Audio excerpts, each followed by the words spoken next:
Opie 6 a.m. An out-of-control satellite radio show is being broadcasted to millions of Americans.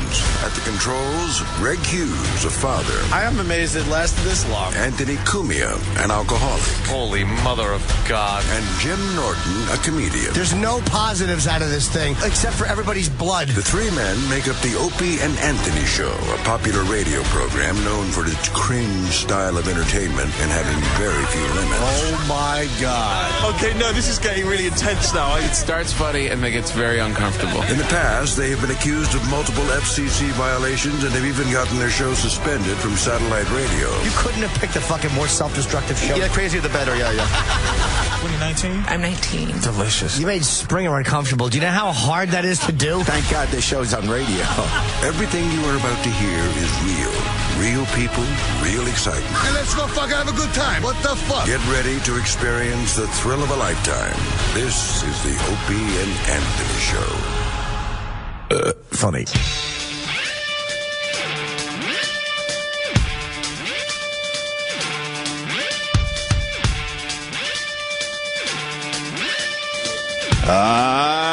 Morning. Hi, everybody. Jimmy's back! Jimmy Norton. Yes, I am. Hi. You were in Bigfoot country. I was in Portland, yeah, and I went to bed last night at 10:30 because I was so tired from the flight. I woke up at 2:30 in the morning. I'm not meant to sleep. What are you doing? I'm on West Wow. Coast time. It was like a nap.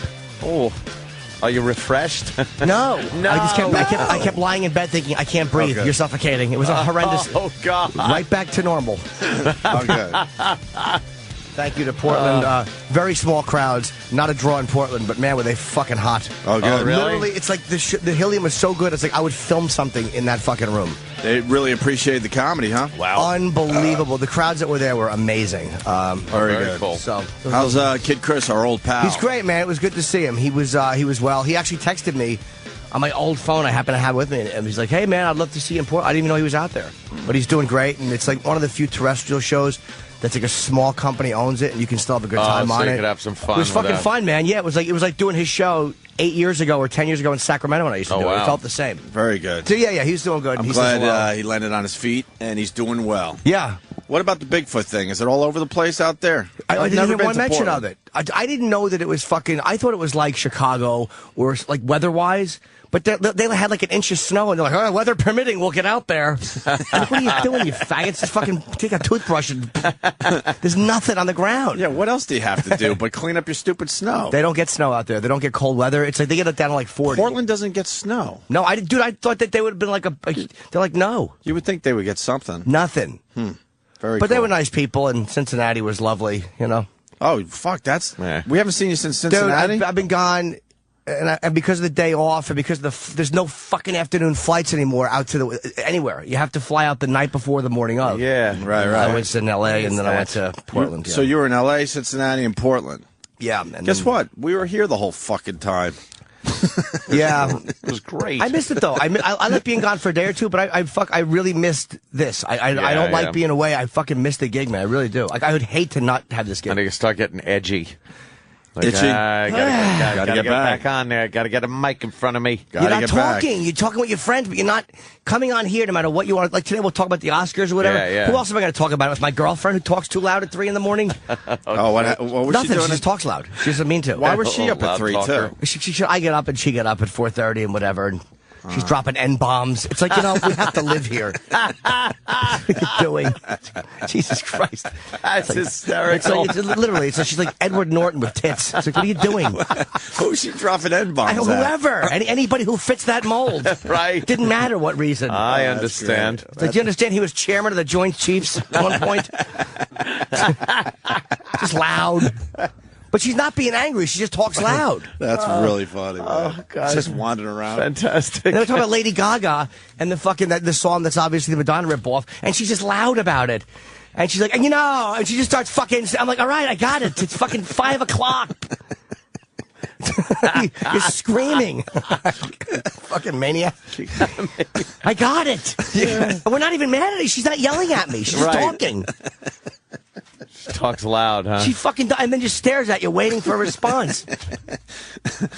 And it's the middle of the night, right? Dude, it's fucking You just wanna literally. chill. I was at 2:30. I finally get up at 4:30. Yeah. And she's like, "You can't sleep," and I wanted to go out and have some coffee and an apple by myself, but that wasn't meant to be. Oh, no. No, it was fine, just chatting. It was nice actually. But What a horrible middle of the night snack. Dude. Coffee and an apple. Oh, my God, right? What's wrong with you? I'm like, what will ruin my breath and make me shit at the same time? Aha.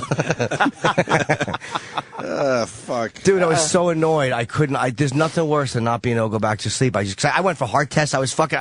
I literally thought I had a valve fucked up because I'm not getting the blood's not leaving my lungs fast enough. There's something wrong. And what do they say? I didn't talk to her yet, but she still let me message. She said it looks pretty normal. Did you go to my lady? I don't know. You said her. Probably, yes. She's Near our heavy old lady joint? with glasses. Yeah. Yeah. She's very nice. I wanted to leave as soon as I went in there because, like he just said, I went to get my heart checked as well, and the lady checking it is fat. Yeah. It's like, hey, I'm wait a like, minute. you're not taking care of your heart. Why am I here? Why don't you pop up on this fucking thing and check yourself out?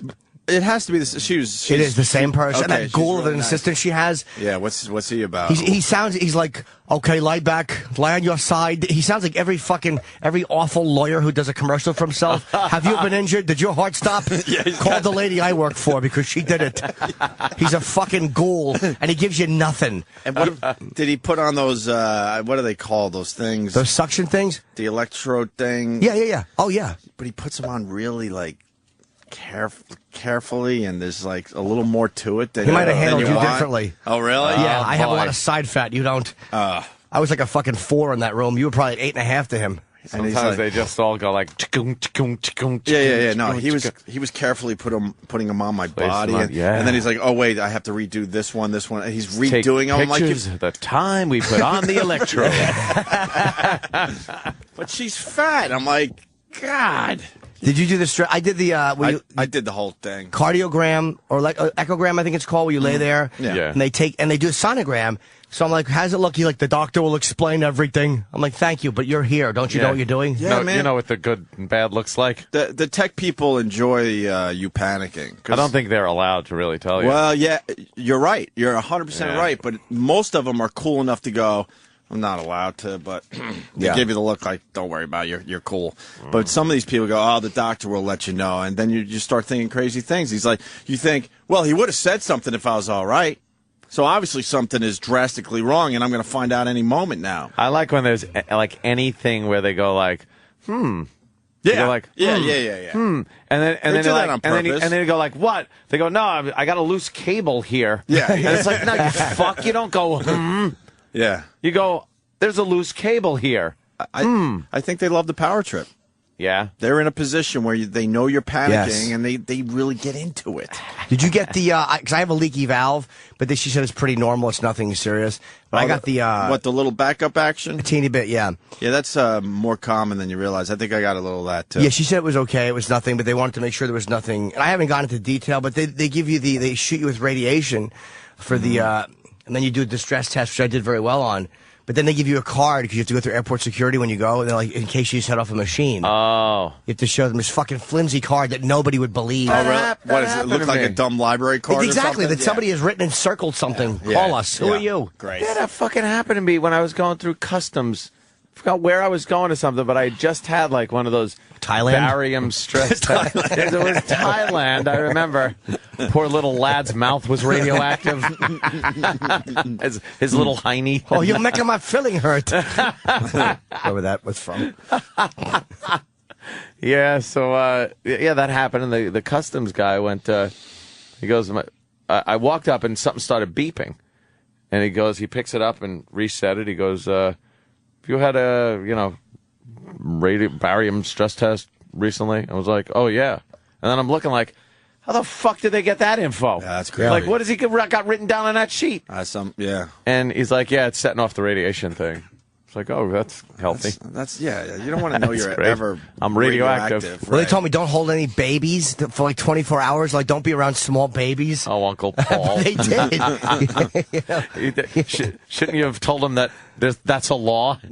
You can't Yeah. be around him at all, anytime. Yeah, thanks to that whole canker situation. Yeah, but they said you can't touch small infants or whatever for 24 hours because of your radioactivity. So you checked out all right or what? I think so. She left me a message, but she was nice. She goes, we wanted to call, talk to your results. She goes, but looks normal, fine. She goes, but if you want to call, we'll talk about it. And I want to ask about an apnea thing that she was going to investigate, and then I'm going to go get my lungs checked. I don't know why I have this sleeping thing. Halfway through my stress test, she's actually told me, "Why are you even here?" Oh, really? I'm like, "Cause it's in my family, and I'm getting up there." Yeah, right. Half my uncle, half my fucking family has heart issues. Dude, I was almost rooting for something like a block valve and a stent because like I was so frustrated with this thing that happens. That would have explained what it is. That would have been like, oh, okay, this was blocked and now I'm good. But now I have to go for more tests and figure out what it is. You don't want any of your shit blocked ever. I guess not, no. If that's psychological, what are you going to do? Just it will be a lot easier to realize that there's nothing physically wrong. Yeah. That's true. You want to go to a meditation class? I certainly don't. No. Are you going to them? I'm going to have a nice story this week. Oh, no. I'm going to a meditation class. I'm trying to get this fucking anger out of my fucking Wow, body. you're going to a meditation class, huh? Yeah. Oh, okay. I think so. Do you just sit there and om? I have fucking no idea. And it's a beginner class. I'm like, what, a beginner class? Aren't they the same class? How could there be an advanced sitting? Advanced class where you just concentrate on your breathing? Come on. It's advanced sitting and doing nothing. Exactly. I don't know. It's either going to be really boring for the radio or I might have a story. We'll see. What happened? No, I'm just looking at Mike Tyson. Oh. Well, Jimmy's back, and we're very happy. Portland was a success. Bob. Portland was okay. I wish there was more people. Cincinnati was It's great. kind of like really far away, though. It's just a much smaller city. Do you know they have the most strip clubs per fucking capita in the country? Like I didn't even go to one. Oh, you should have just to see what it's all about. Ooh, really? I know. Yeah, I just couldn't though. I'm like, it just sets me off. We had That sets me It off. really does, especially in a bad place. one of the hottest strippers we ever had on the show came from Portland. I never forgot her, although I forgot her name. Portland, Oregon. Yeah, and she was To starting. Portland, Maine. Do you remember that girl? Oh, E-Rock's not here because a Mayo truck fucking crashed on the highway. Oh, God, did you hear that story? Yeah, Everybody was tweeting it, going like, oh, hey, guys, did you hear this? And I clicked the link, and I'm like, oh, this story again. A lot of people are going to be disappointed that E-Rock's not here for a beating. Yeah, why isn't Iraq here right after a Mayo truck fucking overturns and spills mayo all over the street? All over the fucking highway or whatever. Where is he? Is he okay? Tired from cleaning it up. Okay. Yeah, he's Tired from his With his tongue. Yeah. Fat kid. He can't talk. His tongue is raw. But a girl with some nice big natural ones used to do our show at NEW. She was one of the local. She danced at I can't remember where anymore. Portland. And then she was moving back to Portland. We have Car Crash Comedy this Friday too, right? Yes, we do. Okay, I'm actually looking forward to that. And we're going to do we're finally doing Deadliest Snatch too. A week Yep. from Friday, I do believe. Oh, good. We'll be talking about that this week. We need a few more Oh, fuck, I'll be contestants. gone. And I think we got Yes. like $2,000. Yeah. Is that not counting the money we decided to pop in? I don't know. We decided to chip in some cash. That's including ours? yeah. Fuck. And I was hoping I didn't have to actually fucking, get the money. I thought that would motivate other people to, To come forward and To go, come no, forward. you don't have to give the money. We got it. Right. We'll take care of it. We'll get, Steven Singer or something to foot well. the bill. Well, I got to tell you, I stayed up all night and stayed up all night for the Oscars, and I don't know why I did. Well, the Oscars themselves sucked monkey ass. Absolutely. But there's a phenomenon happening today that is just amazing. It is Twitter, and it has turned every big worldwide event into Mystery Science Theater. Right. Where you're able to, this is the closest you're going to get to sitting in a room watching an event with genuinely funny celebrities and comics and laughing your ass off at everybody blurting shit out. It's fucking hysterical. Travis gave me a heads up. And everybody else, I guess all other 5 people that follow Travis, gave us all a heads up. He goes, you gotta fucking follow Norm Macdonald. Norm is killing. So I'm like, all right, I like Norm. I click on there and I'm following him. This motherfucker was tweeting every few seconds, and everything was hilarious. He was beyond funny. Because you read it in Norm's voice. Right. So whereas somebody else could have tweeted the same thing, it wouldn't have been as funny. When Norm was tweeting it, you picture that Norm cadence and delivery and stuff. It was some of the funniest shit I've ever read at an event like that. I was crying. He absolutely became the king of live tweeting last night. Yeah. I mean, he raised the fucking bar. Because then you tweeted you're checking out Norm Macdonald, so now I'm like, okay, I'm going to check out Norm Macdonald. Yeah. And he made me put my phone down for a while. Like, how the fuck do I compete with this shit? I compete with that. You just keep fucking tugging away. Click, click, click. Right. Hoping something sticks on the damn comedy wall. Something's got to be funny. Right. It was, but you get people that are like, yeah, I was following a few people, and you know, just funny shit. Yeah, it was great. It was funny. I had people like, I have a follow, the follow feature, but and if you don't want to follow people all the time, you could just chase them around for a little while. Right. And Norm was fucking great. I had Kevin Smith on. Kevin Smith was doing it pretty straight, though. Right. He was giving like the inside which kind of thing, which was a good. Which was a good another angle. Yeah, everybody doesn't have to you be. Get a few different looks, right? Ripping everybody apart. Yeah, like vultures. Norm was hysterical. Absolutely. That was cute. I don't even know if you do it justice by reading any of his tweets. No, because it was unfortunately it was right at the moment. Although his last tweet. It was after I signed off. He said, "You guys were the 83rd best hosts ever." 83rd. He was hammering when hair plugs met Sally. Yeah, when Billy Crystal walked out, I was just like, if he starts singing, I'm going to shoot my television. He just presented, but.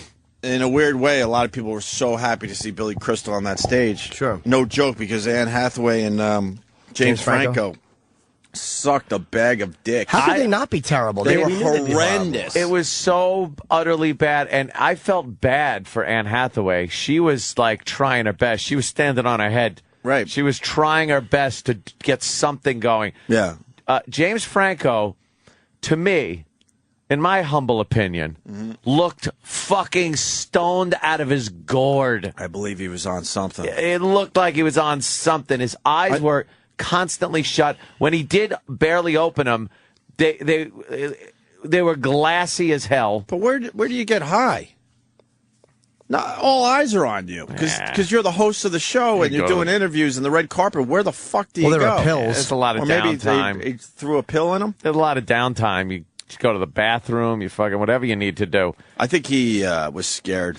You think he was scared? Yeah, he was obviously the wrong choice, and she was the wrong choice. Yeah, they wanted to go younger and they wanted to go safe. That's what the Oscars were thinking, and they failed miserably. Yeah. They really did. Do you know what I found out? And this is why the awards win what they win. The average age of the Academy, I think, is 57. Yeah. If you wonder why fucking old people love this shit and young people think it stinks, it's because you got 57-year-old people making the decision. Well, they acknowledged that, and they said we're trying to make the Oscars younger. That's what I think Anne Hathaway or somebody or one of them said. They were trying to bring down the demo. Oof. They obviously wanted to avoid a Ricky Gervais type host.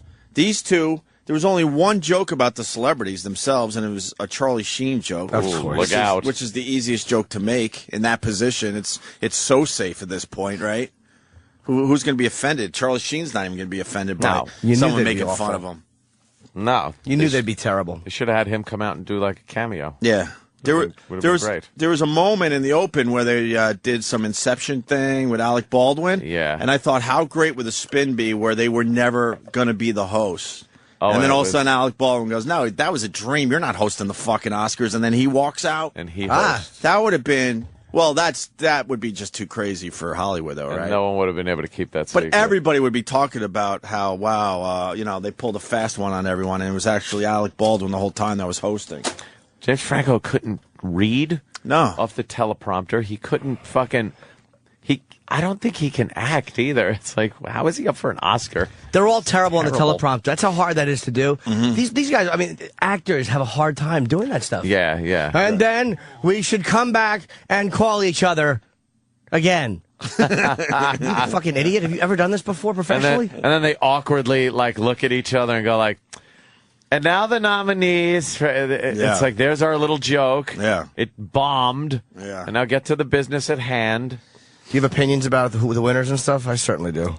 Yeah, we could do it. Yeah, I was going to play. Oh, you have some of their jokes? Well, Anne Hathaway and James Franco opening the show. I mean, usually the first 5 minutes of the show, when they have a comedian, is usually kind of good. Yeah. They take shots and they talk about the movies.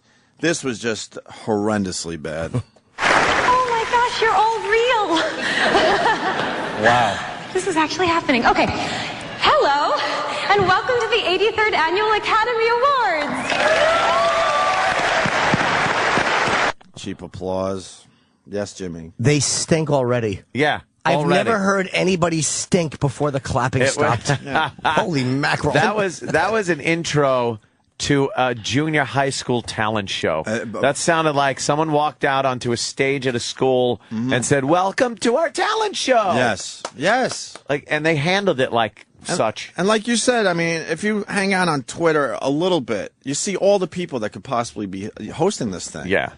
Like, what? Why are they hosting the Oscars? They get I hate to say it, but you'd rather have a Billy Crystal. Why they get Norm out there? He could imagine. Talk. Hey, why aren't they thanking the computer? I don't understand this Facebook movie. They should be thanking the computer. Do yourself a favor as we talk about the Oscars. Go to Norm Macdonald, M-A-C, Donald on Twitter. And the two guys that came out and thanked their wives, and they were obviously gay. Yeah. And it's like they point to these beards in the audience, and Norm's like, he just tweets like, "What?" Like you're just reading, "What?" He goes, the Wolfman's more believable than these guys having wives. I'm reading one here. Oh, great. 30 British guys. Yeah, British guy was ragging on that. Right. The fucking stuttering guy. Did you do the Wolfman one? Yeah, he had a few Wolfman ones. She looks nothing like a black swan. That dude looks exactly like a Wolfman. and then they had the guy that won for the King's Speech. Colin Firth. Colin Firth. He came out and won for the King's Speech. And then right after that, they were doing Best Picture, and they had his speech from the King's Speech with all the clips going. Right. And Norm just tweets and goes, "Hey, the guy narrating this sounds just like the guy that just won the award." It's like just nonsensical Norm greatness. Did you notice Colin Firth was one word away from stuttering, though? From being the stuttering guy that can't fucking give a speech. I thought everyone said how great his performance was. Yeah. But it seems like he's very close to being a stutterer in real life. Yeah. He didn't stutter, obviously, but it looked like at any moment he could. Yep. Really odd. And then that other old guy that won, I guess he wrote it. Did he write it or something? I don't know. And he couldn't find the microphone. Oh, really? He was just standing there, and then they had to like point him to the microphone. That was awkward. Yeah. Nothing worse though than when they fucking paraded Kirk Douglas out onto that stage. We'll get there. Yeah. I just want to say I was horrified. My jaw dropped. I was just like, wait. Why are you horrified? That's exactly what you want to see. Oh, it's what you want to see. But I was like, they're not doing this. Right. They are not doing this. Yeah. Oh, they did it all right. Oh. Guy turns out to be 95, by the way. Wow. Is he? 95. We'll get That's another thing Norm wrote is like, who knew a massive stroke was great for comedic comedy? We got every second of Kirk Douglas, by the way. But first, a little more of Anne Hathaway and James Franco starting this mess. Anne, I must say you look so beautiful and so hip. Oh, thank you, James. Yeah. You look very appealing to a younger demographic as well. Thank you very much. So here we are, and it's Hollywood's biggest night. And it's very exciting for both of us because we're both nominated. Actually, James, I'm not nominated tonight. Oh, come on, Anne, don't be so modest. No, I'm not modest. I'm just not nominated. You know, All right. it used to be. Oh, boy. Well, all right, and that's where it ended. And he goes, it's fetting for both of us because we're both nominated. Oh, he said that? Nominated? How about nominated? He was really fucking scared. He looked wasted out of his gourd. Because these people are dull. They're dull. Most actors, and you know, not the ones with personality like the great one we have coming in today, but the fucking most of them are horribly dull. Who picked these two? They should never be able to pick another Oscar host ever. Someone's head should roll. Look, you don't want a Ricky Gervais type of guy, but I mean, you drop this low. Yeah, there's no one in between. She was fishing for applause breaks. All right. It used to be, you get naked, you get nominated. Not anymore. Not anymore. But enough about me. James, you are nominated tonight. We got it. When she said, but enough about me, we knew that it was you. Yeah. There was no real reason to add that in. When they did the little pre-interview with James Franco before the show, and he's sitting there, and he wasn't answering anything. Yeah. I knew right then. I'm like, Oh yeah. There's gonna be trouble with this guy. And it looks like James Franco hates Anne Hathaway. You think so? Oh, yeah. I think that's going to come out in the next couple of days. Well, they had no chemistry between them. None.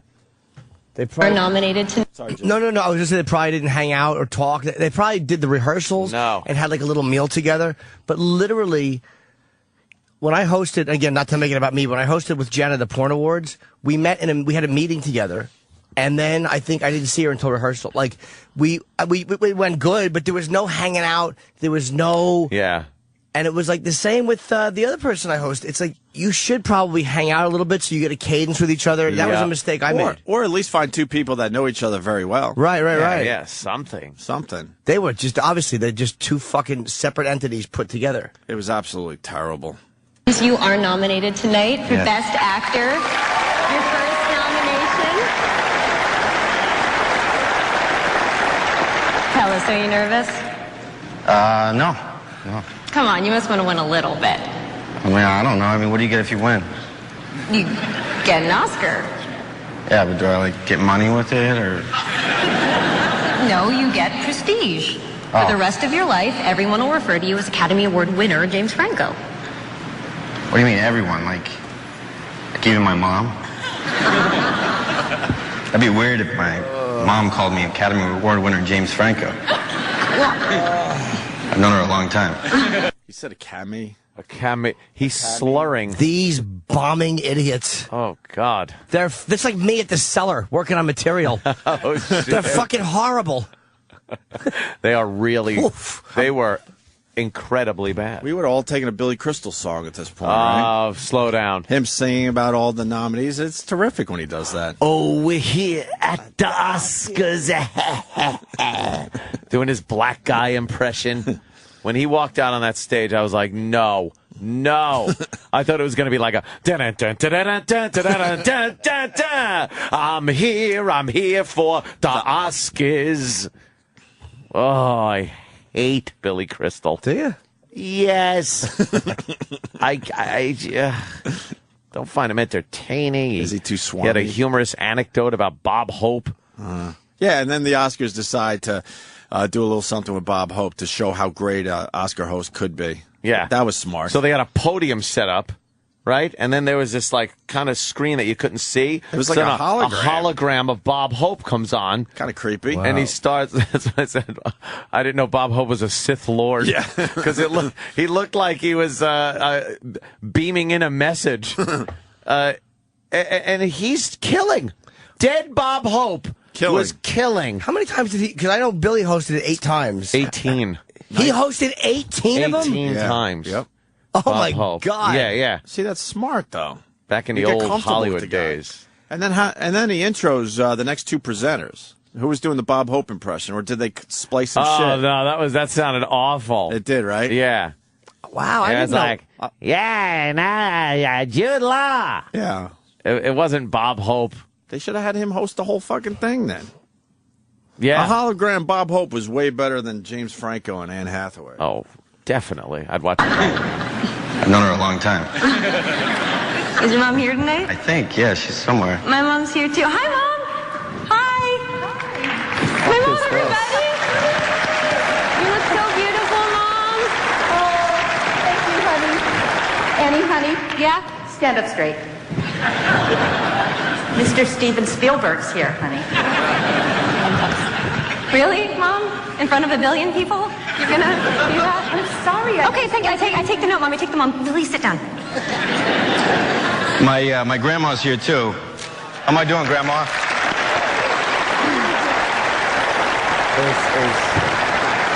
Painful. This is in front of a billion people. These are the Oscars! Right, in front of a billion fucking people. It's painful. And I don't even fault the actors. You're supposed to be dull, and you are. It's whoever made the decision. I mean, James Franco didn't. Yeah, what do this they- is what he does. He's an actor. He's not a guy who does this. What do they see in these two? It's a bad actor. Not on the movie screen, because that's different. Right. They know that craft very well. But obviously, Franco and Anne Hathaway have done enough interviews and things on the side, and then they decided, no, these two need to be hosting the Oscars. Holy fuck. Isn't it unbelievable? Dude, it's embarrassing. It really is. I enjoy watching people bomb a lot. This is uncomfortable. It was uncomfortable. Notice not one joke about anybody in Hollywood. No, it's all polite laughs and, you know. And in the past, everyone has just beat up, everybody in the crowd. Great job. You guys are great.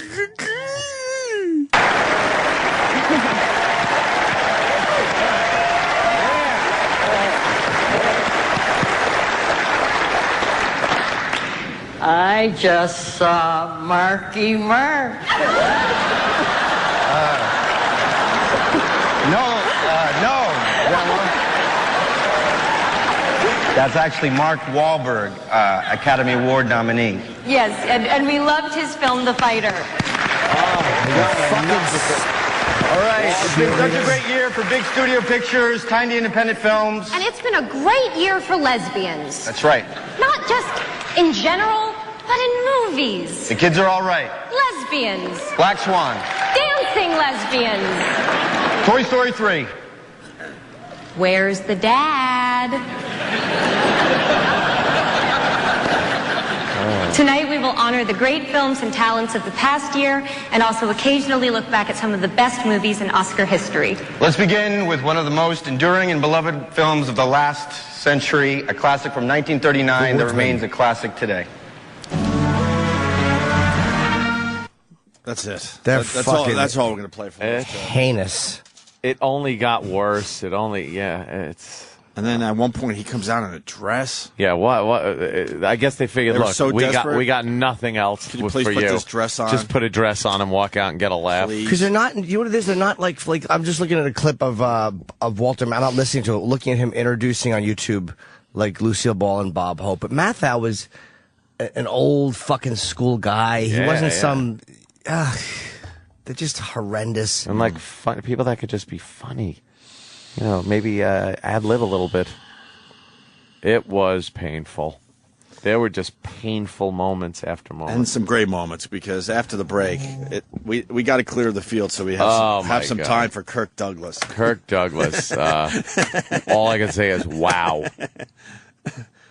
I don't know. How does a body keep living when it gets to that point? I don't know. Boy, is he clinging on. His face was frozen. Oh. I know he's 95, but The Grim Reaper actually led him out onto the stage.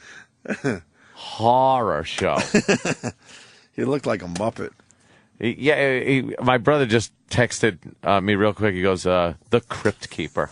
Because he did have, his face looked like the Crypt Keeper. But he was funnier than Anne Hathaway and James Franco. I know we're going to make fun of you? I couldn't understand a word he was saying. There's a couple of laughs in there. Yeah? If you get past the whole weird Dick Clark stroke thing. A beautiful woman.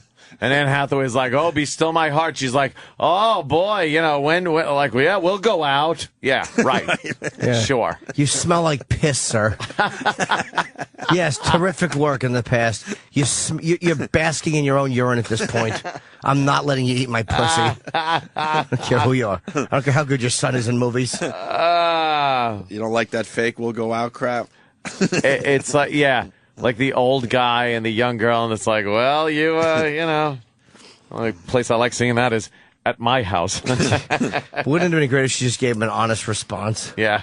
Stop it. When was the last time you got a rod? Exactly. I'd rather fuck anybody in this room but you. His dick hole looks just like his mouth. It's just all kind of leaking something. Like a bass trying to kick a fucking hook out. Oh, yeah. Well, after the break, we'll play the Kirk Douglas audio. Oh, please. and Christian Bale, forgetting his wife's name. We'll get into that. I know, there's a controversy there. And Melissa Leo, was she the one from The Fighter? The mom from The Fighter? Yeah. She dropped the F-bomb. Yeah. And what I love, I got it in front of me. Of course, it's America, so holy shit, you can't have the F-bomb on TV.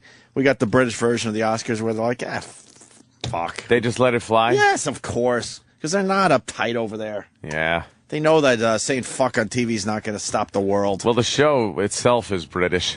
It's the whole Oscars have just turned. They give the awards to British people all the time. That's all that wins anymore.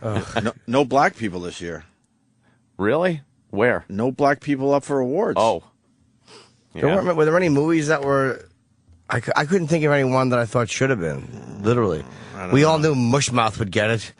Well, Halle Berry had to get out there and praise Lena Horne for breaking down the black barriers and stuff. I was so pissed with the death montage. Were you? Yeah, because they got the fucking a song going on. Well, we've talked about how you love to applaud for your favorite dead guy.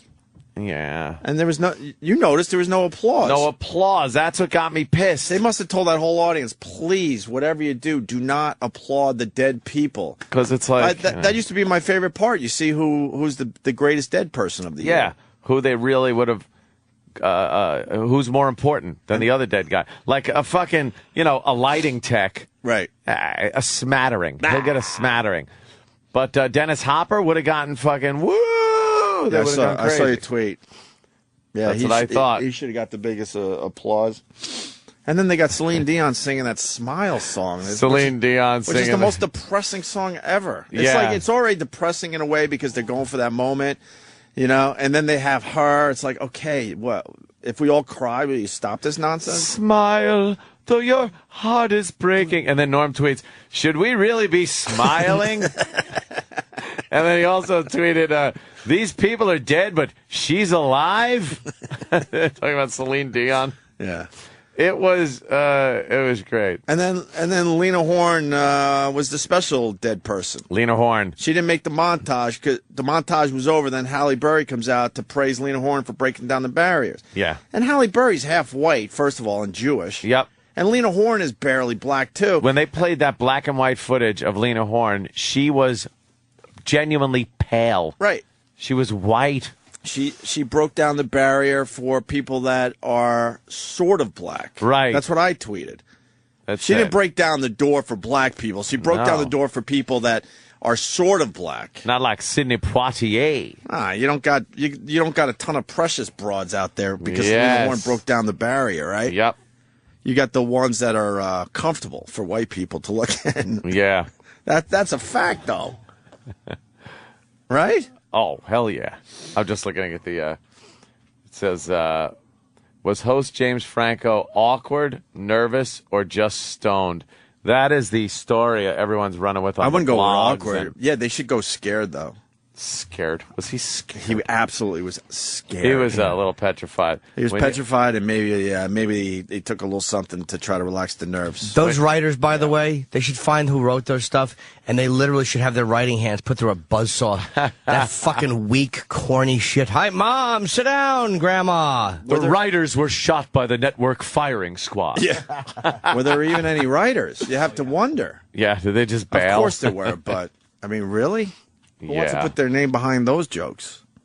That was terrible. All right, when we get back in, let's do the Kirk Douglas. Oh, yeah. And other things. We had a busy show, man. We should do a... really busy. What? Kirk or Dick? Should be a game. Kirk or Dick? Not a bad idea. Because I couldn't tell the difference sometimes. Do we have the latest Dick Clark audio laying around somewhere? I don't know. You might be able to tell by the crowd yelling, though. Behind Dick Clark. It'll be, yeah. But I want to just compare the two to see who's doing a little better. See what happens. Yeah. At least Kirk has an excuse. He's 95. Oh, my God. Who gets that contract? Not many of us. But the past few years have not been good ones. You're 95, but it's not like he's fucking, I think he leveled off since he turned 80. Just kind of leveled off. Wow. Can I say one thing? Because I'm looking at a clip. Bob Hope, Bogart, Bing, and Cary Grant and Brando. And it's funny when old people write stuff about, like, the old days of TV. Some of the comments on the YouTube, real classic, when TV was real. Yeah, that's when it was real. Leave It to Beaver and My Favorite Martian. You know, it's like TV can stink, but I'm also tired of people glorifying the old days when not one real subject was fucking touched. Watching that fucking 4-3 piece of shit television. TV's more real now than it's ever been. I mean, with reality TV, like it or not, it's a lot more realistic than fucking what it used to be. Yeah, sure. That's my whole statement. Although the Real sitcoms stars. Although the sitcoms suck. Most of them do, yeah. Yeah. All right, we'll break, do some Kirk Douglas and other stuff after this. The Opie and Anthony Show proudly presents Oscar Moments. Memorable scenes from Academy Award-nominated films. And now, here's Oscar. Nominated for 8 Academy Awards, including Performance by an Actor in a Leading Role, Directing, and Best Picture. The Social Network. Presented by Patrice O'Neill and Rich Voss. Let me rephrase this. I sent my client 16 emails. The first 15, you didn't raise any concerns. Is that a question? In the 16th email, you raised concern about the site's functionality. Were you leading them on for 6 weeks? Or something? No. Then why didn't you raise any of these concerns before? It's raining. I'm sorry? It just started raining. Mr. Zuckerberg, do I have your full attention? No. Do you think I deserve it? What? Do you think I deserve your full attention? I had to swear an oath before we began this disposition. No, wait, hold on. I had to swear an oath before we began this. Look, I had to swear an oath. I had to swear an oath before we began this deposition. I had to swear an oath before we began this deposition, and I don't want to perjure myself, so I have the legal obligation to say no. Okay, no. You don't think I deserve your full attention? I think if your clients want to sit on my shoulders and call themselves tall, they have a right to give it a try. But there's no requirement for me to enjoy sitting here listening to people lie. You have part of my attention, you have the minimum amount, and the rest of my attention is back at the office of Facebook, where my colleagues and I are doing things that no one in this room, including and especially your clients, are intelligently or creatively capable of doing. Did I adequately answer your condescending question? Now, go fuck yourself. Stay tuned for more Oscar Moments. Presented by the Opie and Anthony Show. The Virus. Sirius XM. This is the Opie and Anthony Show. Trent Reznor wins an Oscar last night. Wow. That's kind of strange, huh? Yeah. I mean, obviously, the music in Social Network was great. You remember Trent as the 9 Inch Nails guy. I want to fuck you like an animal guy, right? Talk about fisting and shit, fist fuck. And there he is in a suit and going up there and accepting an award like he's Hollywood royalty. Kind of looked a little corporate. He certainly did. But you know what? Good for him. I hate this song, even though I know it's... I've never gotten to 9 Inch Nails. 9 Inch Nails, they have some good songs. I know, they're very popular. I just never... Yeah, this was good shit. What does the Drudge Report have there, Jimmy? We're doing our little Oscars wrap-up here. It's like one of the headlines is, actress drops F-bomb on broadcast TV at 8:45. And it's like, I like Drudge, but I'm kind of tired of them trying to make news. Yeah. And it's like, you know what? That's not news. And she didn't drop the F-bomb officially. They got it. Oh, they got it? Of course they got it.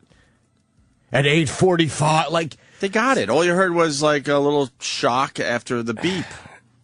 It's really like old lady website Drudge at this point. Stop trying to create and make news. This is what he's talking about. Okay. Yeah, I am kind of speechless. Golly sakes, there's people up there, too.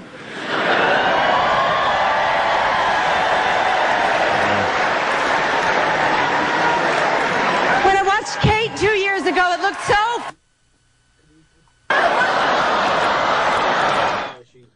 See, they just fucking cut it out. Yeah. That's Drudge, no what are one you doing? dropped an F-bomb. Not on TV, at least not here. And even if you do, even if you went, oh my fucking God, like, who cares? She didn't drop the F-bomb officially because we didn't hear it. The British version is right here because they don't care about language. You can curse on TV. Okay. Yeah, I am kind of speechless. Golly sakes, there's people up there, too.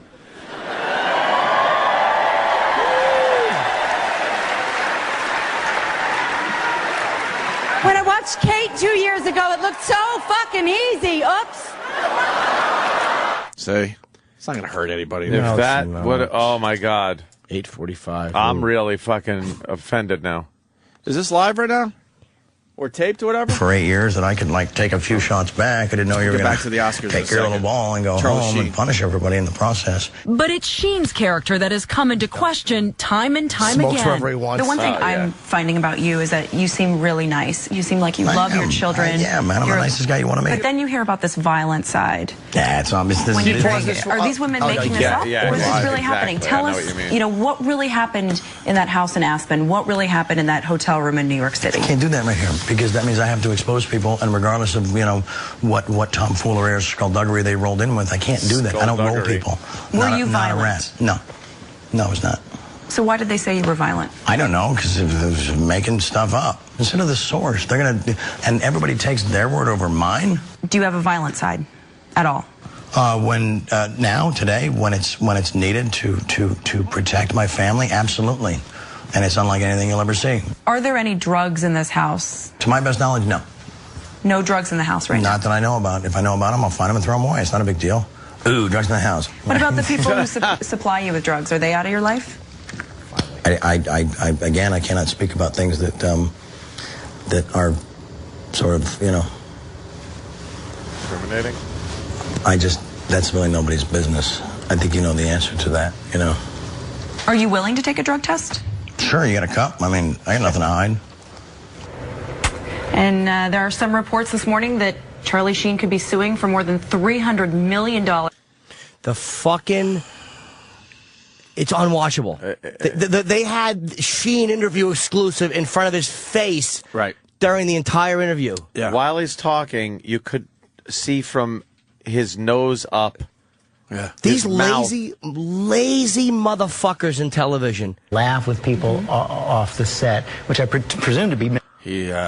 Wow, he doesn't look good at all. That's terrible. He looks horrendous. Dude, you're watching it, and Yeah, them advertising themselves is in the guy's face. Yeah. Who the fuck runs network television? It's horrendous. Here's a little more.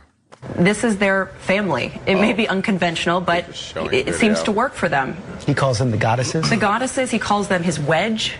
They're a huge part of his life. They were approving everything and going over everything with him and, just really there for him. Okay, well, you're going to have a lot more later in our next half hour, also on 2020, tomorrow night, a special edition.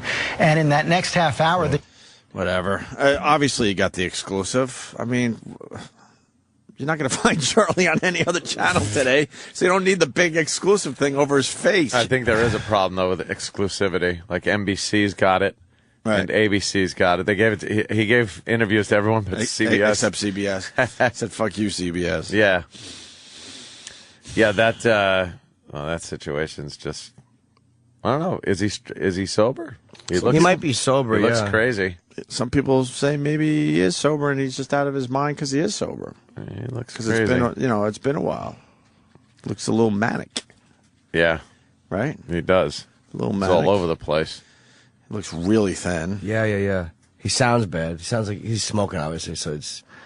I like that he just lit up during an interview. I love guys that do that.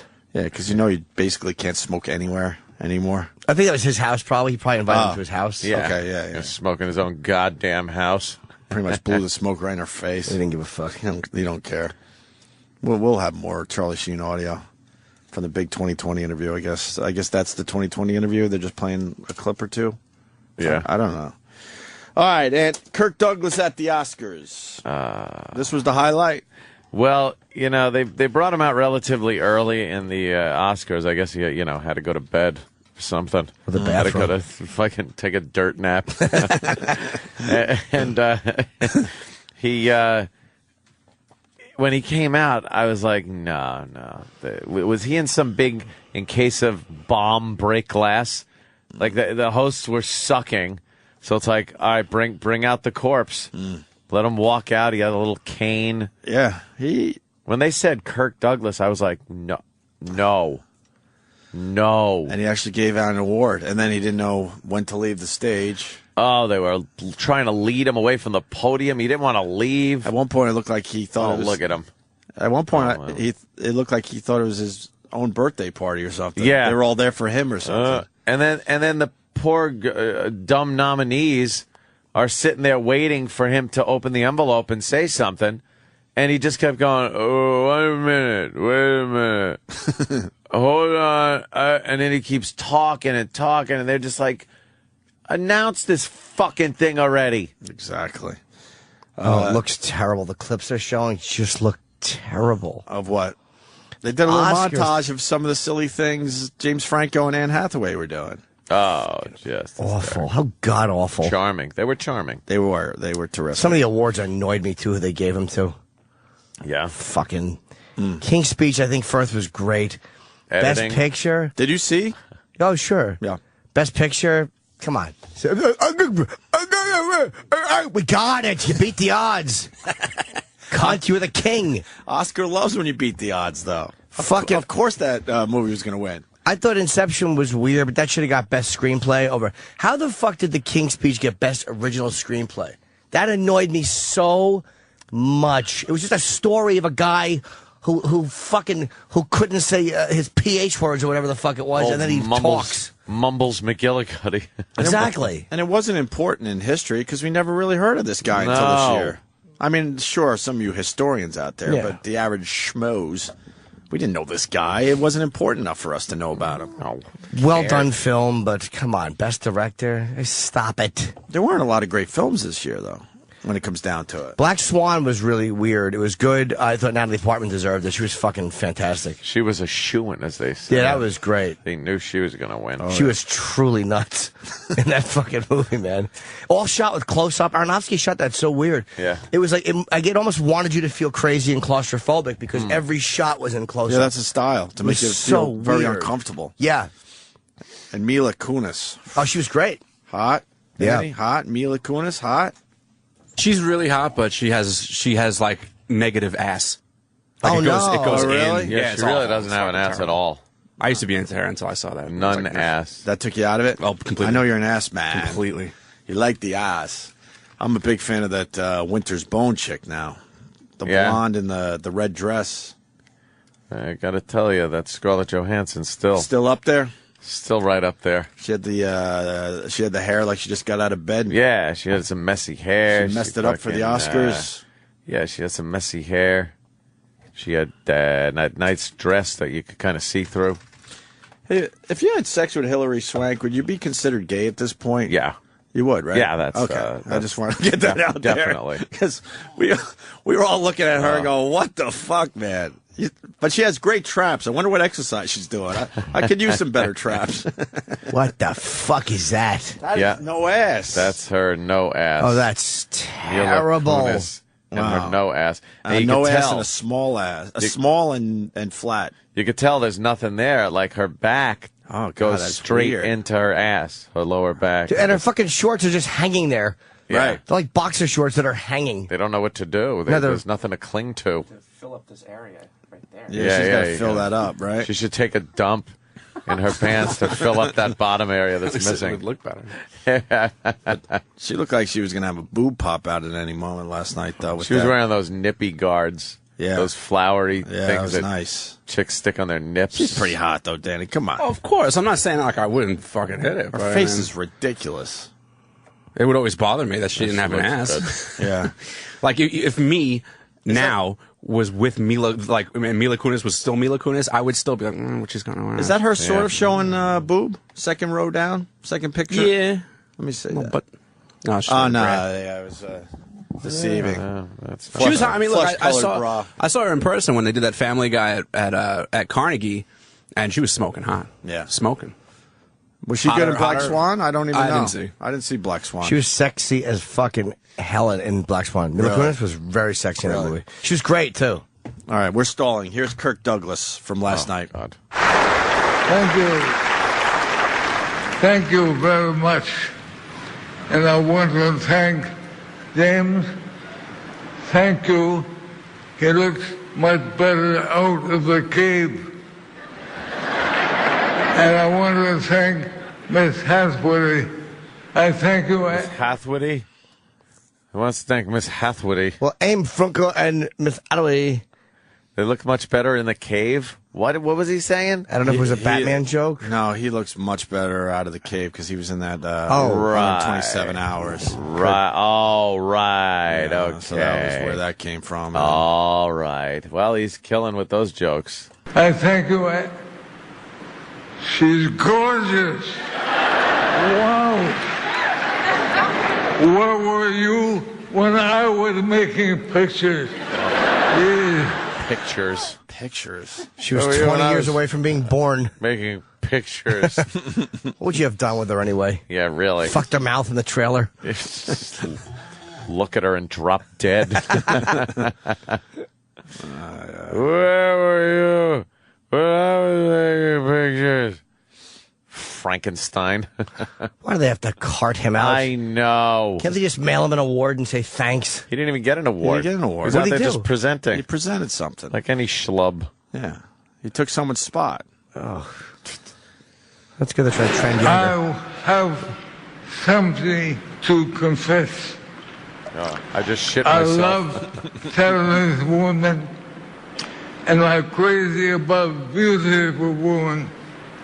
All right. I'll give $20 to anyone that could tell me what he just said. No problem. I like something woman. I'm crazy about Something? beautiful women. Yeah, yeah. And what annoys me is Anne Hathaway is fanning herself in the back. Yeah, like she's got the vapors. Which probably just means that his shit fumes are hitting her. He fucking... I bet you right now he has liquid shit dripping into his fucking older gentleman socks. His actually, you know the little things that hold your socks up? Yeah, they're those probably garters, those sock garters. His sock garters have shit behind them and they're slipping down. His socks are all bunched up. Thank God he's got them on because they're kind of holding the shit back a little from just dripping off onto his shoes. And she's smelling his shit wafting at her. You think he can keep his breath together at this age? His breath? Yeah. No. What do you think that smells like, Jimmy? It probably smells like the Grim Reaper's feet. Efferdent. It's horrible denture breath. It's terrible. How good could it be? It's fucking awful. Oh, shit. And he's had facelifts, which makes it just Has weird. he? Yes. Or is Look how that just- tight his face looks up top. I don't know. Is that He had his facelift? eyes pulled back. Something to confess. I love telling this woman, and I'm crazy about beautiful women. I know what he said. I love Saturday Night women and crazy about beautiful women. Because Saturday Night women are like kind of are sexy and saucy women. That's I love the old school. Saturday Night women. I think he loves thalidomide women. Oh, fa-la-la-la-la. That's what they're saying. Fa-la-la-la. Look at those earlobes. I know. That's just crazy. I know Giant melting earlobes. I know your ears continue to grow your entire life, but wow. Do they? Yeah, your ears and your nose. Oh, that's Yeah, great. your nose? I didn't know that. Mm-hmm. Yeah, look at old people, man. They got big fucking ears and big fucking noses. Oh, that's crazy. That's a big earlobe. He looks like he was. What'd you say about his earlobe? You had a good tweet about his earlobe last night. Oh, I said I would wonder if you could take his earlobe and press it on a newspaper and pick up the picture. I was called him hashtag old silly putty ears. It looks like silly putty because the way it was moving too, it was jiggling and jostling. It looks like he took out like those big rings that the hipsters wear in their fucking ears. It looks like he still has them in. Yeah. Yeah, you're right. And now I'm going to give you 5 of them. The nominees for Best Actress. Hold on, did he say I love talented women? I don't know. I know he said anomaly. So Maybe he's going to read the it was anomalies. talented. The anomalies? He's going to read the anomalies. I heard that. They should have given him really hard words on purpose. And subsequently and henceforth in conclusion. Yeah, and then they have Francis Ford Coppola and a few of the other guys up there, and they weren't allowed to speak. They didn't say anything. But Kirk could just fucking ramble on as long as he wants. They had Tuco from fucking Good, the Bad, and the Ugly come out. Sure did. And he was, oh my God, ancient. Mm-hmm. He was that dead color. Mm-hmm. Like that fucking. It looks like miraculously, even though all 3 of them were on camera, that they didn't white balance the camera properly for him. He was like that yellowish death color. But how old Eli Wallach? Eli, yeah. How old is he, though? But he was good in He was in some Good, the movies. Bad, Wall and the Street Ugly. too.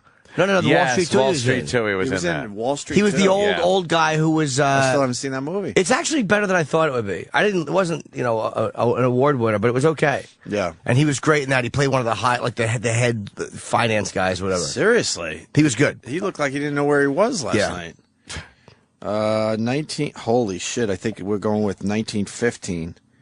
Oh my God. 85. 96. Another 95-year-old. Possibly 96. No, 96 at the end of the year. Like born right after the Titanic sunk. It's fucked up, man. Oh, speaking of which, fuck. Remember Pat Cooper was in on Friday?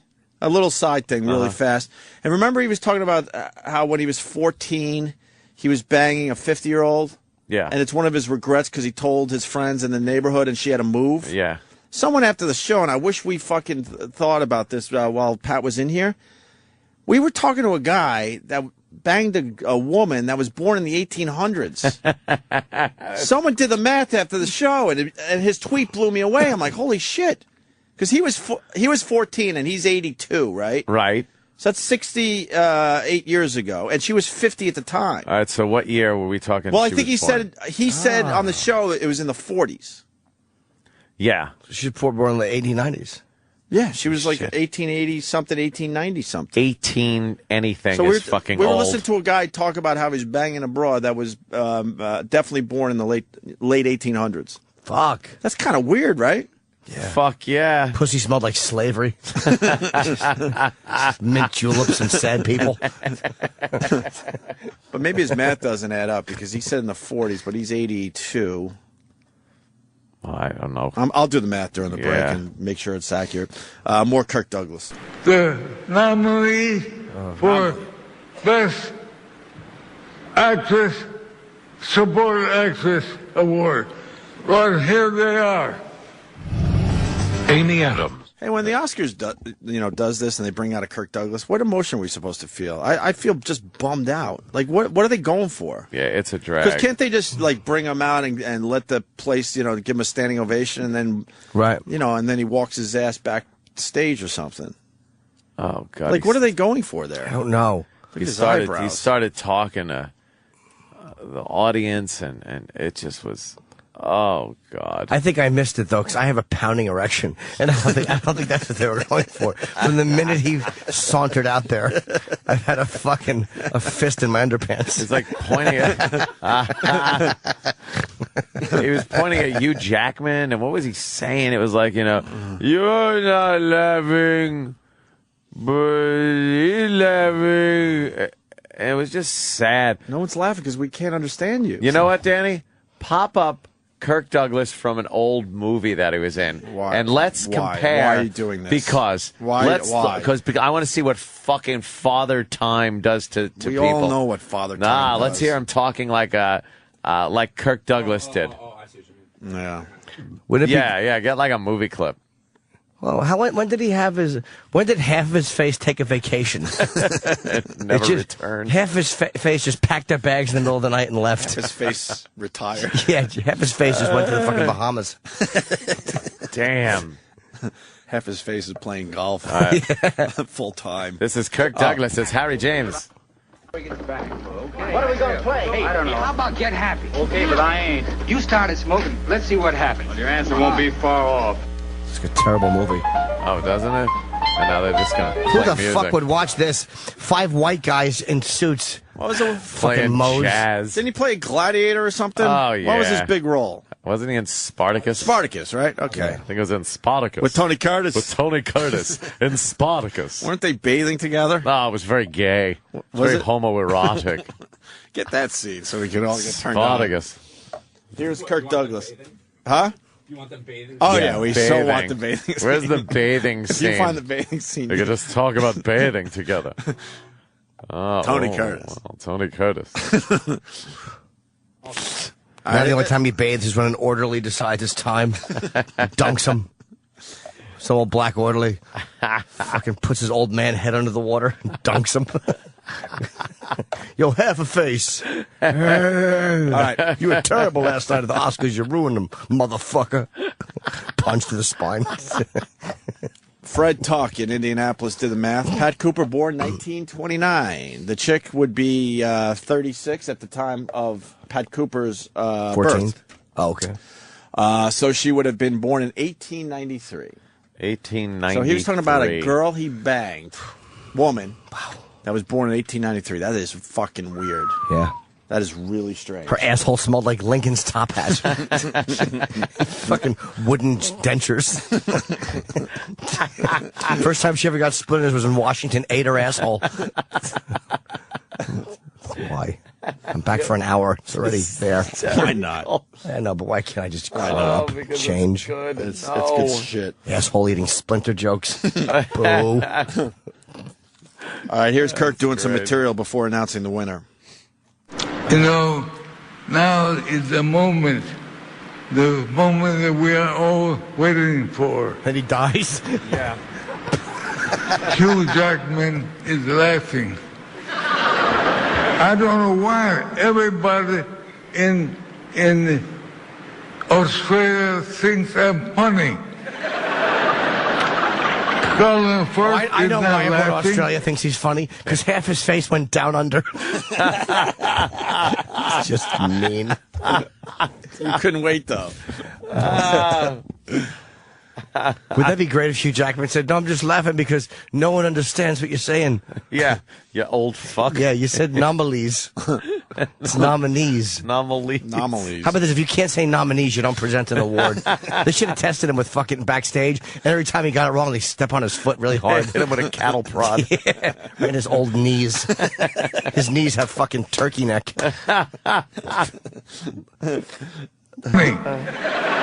Do you think I would ruin my career if I was backstage and I met him and I assaulted him? Just punch him in the face so hard his little jaw breaks for no reason. For no reason other than just to be a tough guy. God, to be a tough guy. To work on some MMA moves. Kubrick did Spartacus. Colin Firth is not laughing.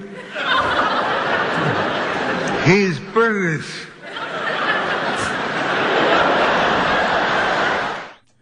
The hell, they just explode these laughter. Any type of they're sound. uncomfortable. He's They're British. uncomfortable. Yeah, oh, really? Is he? They're just uncomfortable. Because they all want to go, "Ah! Ah! A monster!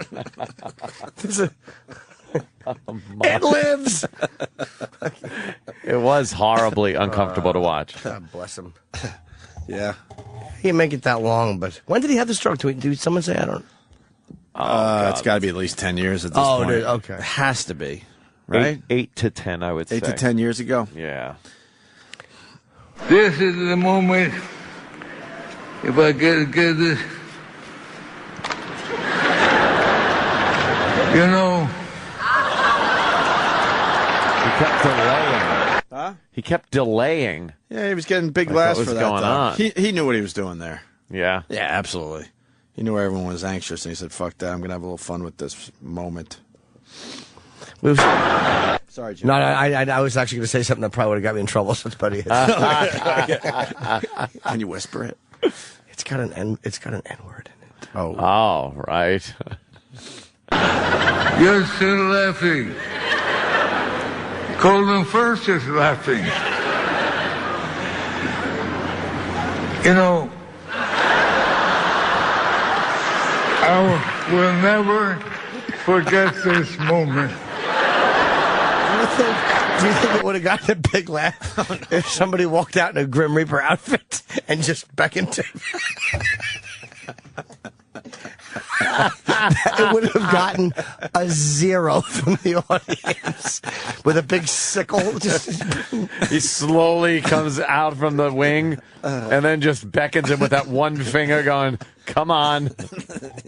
It either would have gotten a 0 or the biggest laugh in Oscar history. Why don't they do that with a really old person one time? And then he just turns and looks and sees him and goes, and tries to run away.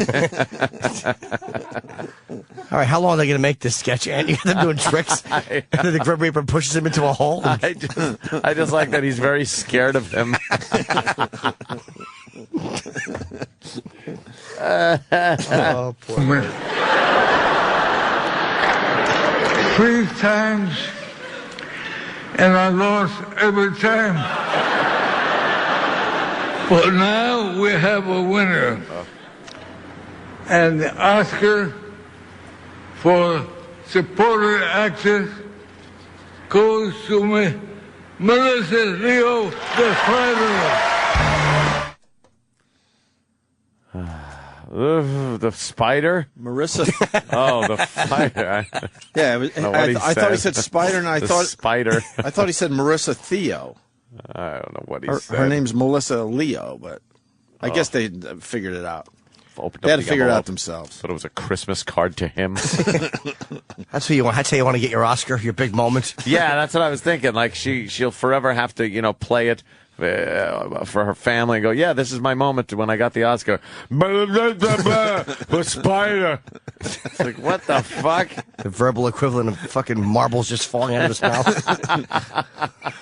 But maybe it is kind of cool to get an Oscar from Kirk Douglas, though. Well, maybe years ago. Yeah. I don't know. I guess it would still be cool. I don't know. He's got to be the oldest in Hollywood. She kissed him. Did she? She kissed her, yeah. Yeah. He kissed her. What am I saying? I can't even get it right. I've got all kinds of homosexuality going on. He didn't seem nervous, though. I guess, Well, he's been in the game a while, I guess. Why would he be nervous? He could be dead tomorrow. Do we have any of that Spartacus? Because Danny found some Spartacus when he was fucking... Spartacus. Just the trailer. There's not Trailer? Any talking? You just can't find him, huh? There's a little talking. Look at him. He was all man back then. They'd kick your ass. The symbol of the Senate. All the power of Rome. Ah, he broke it. I imagine a God for slaves. And I pray. What do you pray for? An early death? I pray for a son who'll be born free. I don't know if I like his acting. No, they were all like that back then. Yeah, that's from that era. It was over the top. I know I don't like my own, so before anybody says that. That's terrible. Before his brain took a fucking bloodbath. Exactly. Before my brain looks like a fucking tomato that you left in the microwave for too long. Oh, God. It makes a kabushka. Hey, guys, Matt in North Carolina has a great line. Oh, cool. Great line from Matt coming up here. Hey, Matt. Hey, good morning, fellas. Good morning. I couldn't believe it when I saw that Grim Reaper come out on the stage. I'm Stroketus. No, I'm Stroketus. What's that, bro? Your phone cut out. Well, Strokes. Spartacus. Make it work. Dude, no, we didn't You hear said you. Kirk Douglas came out. What are you talking about? What do you got, AT&T? Oh, okay. He hung up. He knew. He knew he was hung out to dry. How could he not? That fucking joke actually was a big black circle with a little wick on the top of it. Oh, my. Holy mackerel. Why, you don't like that? Oh, 7-gram rocks and finishing them because that's how I roll. I have one speed. I have one gear. Go. How do you survive that? Because I'm me. Because I'm me. I'm different. I just have a different constitution. I have a different brain. I have a different heart. I have a different, I get tiger blood, man. You don't worry that you're going to die when you take that many drugs? Dying's for fools. But you're Dying's only for human. Now, there's certain blends I will not entertain because that's how people go down. I'm too smart to do that. So, I'm sorry for the guys that happened to, but you should have read the directions before you showed up at the party. So you actually have a strategy about how you take your drugs? No, I just have a couple of rules. I don't know if it's a strategy. You're clean right now. Sure. So is this better now? Your life now, clean with your children? Yeah, is no, it it's better perfect. than It's not being better. on drugs? It's perfect. It's perfect. Yeah. No, it doesn't compare. They're whole different realities. There's great things about both, but what I'm harnessing now is absolute, focus. Mm-hmm. It's exciting. It's exciting. I've come back from a place that people can put labels on it and they can figure all this stuff out. They can try to normalize it, boring, stupid, and that's fine. But for me, it's I've just answered to a higher calling, and it happened in a blink of an eye, and I'm totally excited by it. Are you worried you're going to relapse? No. Why? Because I'm not going to. Period. The end. But how do you I blinked know? and I cured my brain. That's how. Everybody has the power. It's because everybody, can't is the cancer of happen. Mm-hmm. Can't is the cancer of happen. I can't do it. The Nike slogan doesn't say just try it. Oh, okay. Just try it. No, just do it, man. But you love to party. I mean, what's not to love? Especially when you see how I party, man. It was epic. The run I was on made Sinatra, Flynn, Jagger, Richards, all of them just look like, droopy-eyed, armless children. When you look back at the last time you used drugs, are you disgusted with yourself, or do you think, how could I have done that? I'm proud of what I've created. It was radical. You're proud of that party moment? Of course. Why wouldn't I be? No, Why would you be? Because I expose people to magic. I expose them to something they're never otherwise going to see in their boring, normal lives. And I gave that to them. I may forget about them tomorrow, but they'll live with that memory for the rest of their lives. And that's a gift, man. One of the women said that she was afraid she might OD. One of the women who was here. What's that got to do with me? You're showing them the party. I just, that's got nothing to do with me. That's all on her. And if she does, I'm sorry. You say that you like the feeling of being on drugs, and it's exciting and fun. Not anymore. It bored the hell out of me after a while. I was like, okay, let's try something else. How can anyone believe that you will stay clean, given your track record? I'm not interested in what people believe. I'm interested in what I believe, and I believe in the truth. And that's what rules me. And Charlie Sheen did end up taking that drug test while we were in his home. He passed the urine test, but also took a more comprehensive blood test that would reveal if even more drugs were taken. Okay, Andrew, thanks very much. We want to get to that right now. That's Joining real me news. is Dylan Howard. He's the senior executive editor at Radar Online. He was there with Charlie Sheen when the actor took the more comprehensive drug test. And Dylan, tell us how this all came about and exactly what test Charlie was given. Well, good morning to you, George. This came about after we were confronted with speculation from those who were seeking answers as to why Charlie Sheen went on these radio rants, if you like. I confronted him. I asked him whether or not he was prepared to undergo a drug test. He said he would if, when he passed, that I would drink his urine as a way of, as a mark of a man, if you like. Of course, that was a joke, and that never went to fruition, but he did agree. In fact, he even flew back from the Bahamas, where he was vacationing, to take this test earlier than expected. He was so confident that he would pass. And, George, not even Charlie Sheen knows the results of this drug and we were just showing the blood. We were just showing the blood being drawn. What more can you tell us about who did the test? No. Well, this was done by a court-certified laboratory here in California, a company that is certified to practice in 5 states and is a member of the prestigious college, I should say, of American Pathology. It was undertaken on Saturday afternoon. They took 2 tests. Yeah. They took a urine test and they also took a blood test, the results of which took 24 hours to compile. And this comprehensive report right here details the results that America wants to know. And you tested for marijuana, cocaine, opiates, amphetamines, alcohol. What did you find? The blood test tested for a grid of 10 drugs, the urine a grid of 9. And the good news for Charlie Sheen, as he's watching this at home, I can tell you that right now, is that he tested negative for every single one of those tests. So negative, no drugs in his system at all, according to this urine and blood test. And that means, we check with some experts as well. That means he is likely clean for at least a few days. This is good for, the urine test for 2 or 3 days, maybe the blood test just a little bit longer? So who cares? He probably no, in fact, the blood test only goes for a window of around about 24 hours, but it's a more complex test and looks deeper into the system. The urine, on the other hand, tests for some 72 hours. Wow. But this is a big win for Charlie Sheen. Make no mistake, he flew home early to confront these allegations. People thought that he was using in the Bahamas. By the way, the next person in this country that complains about airport security, you should have your fucking head lopped off. Again, I know Charlie volunteered for this, and he's an adult, but this is fucking his drug test results reveal. Yeah. Like, That's what a the big fucking story. What a bunch of nosy assholes we are. Busybodies. We really are. I like the fact that he's doing. You know what?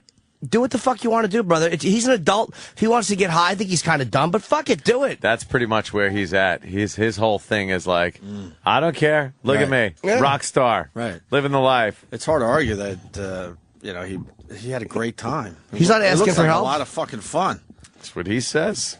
A lot of fun. And so the guy decided to stay sober for a few days. Yeah, a few days, take the test, and then fucking whatever.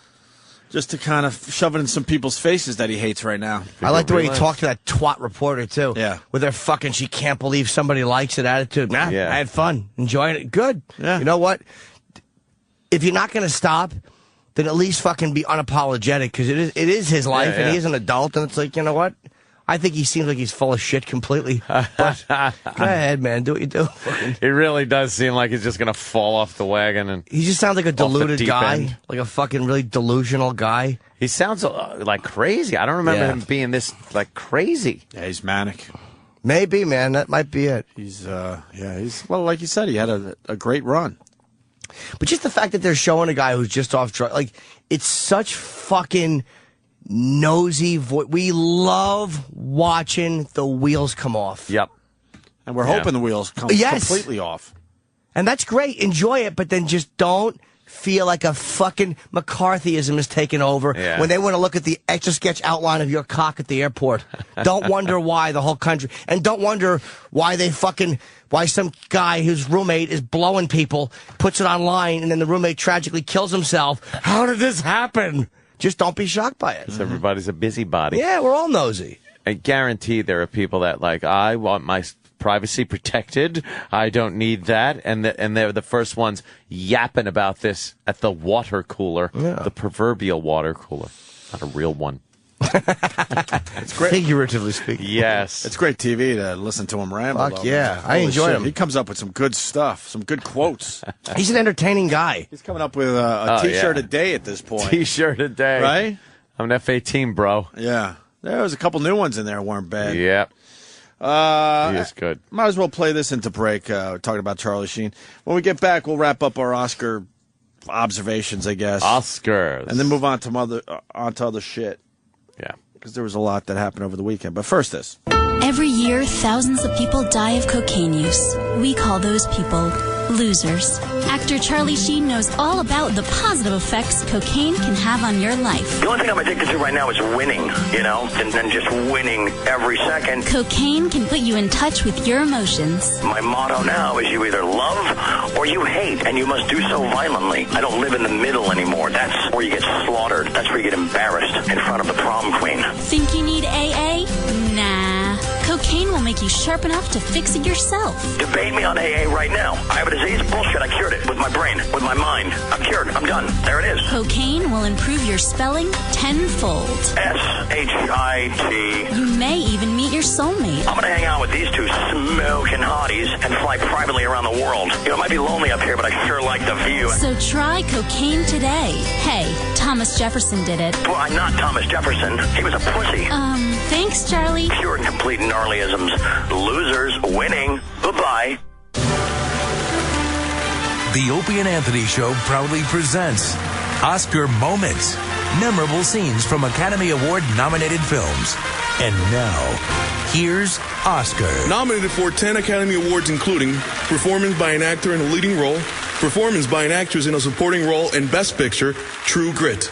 Presented by Roland Campos and Rich Voss. All right, Mr. Cogburn, in 4 years as U.S. Marshal, how many men have you shot? I never shot anybody I didn't have to. Well, that was not the question. How many? Shot or killed. Let us restrict it to killed, so that we may have a manageable figure. About 12, 15. Stopping men in flight, defending myself, etc., etc., etc. Around 12, he says, or 15? So many that you cannot keep a precise count?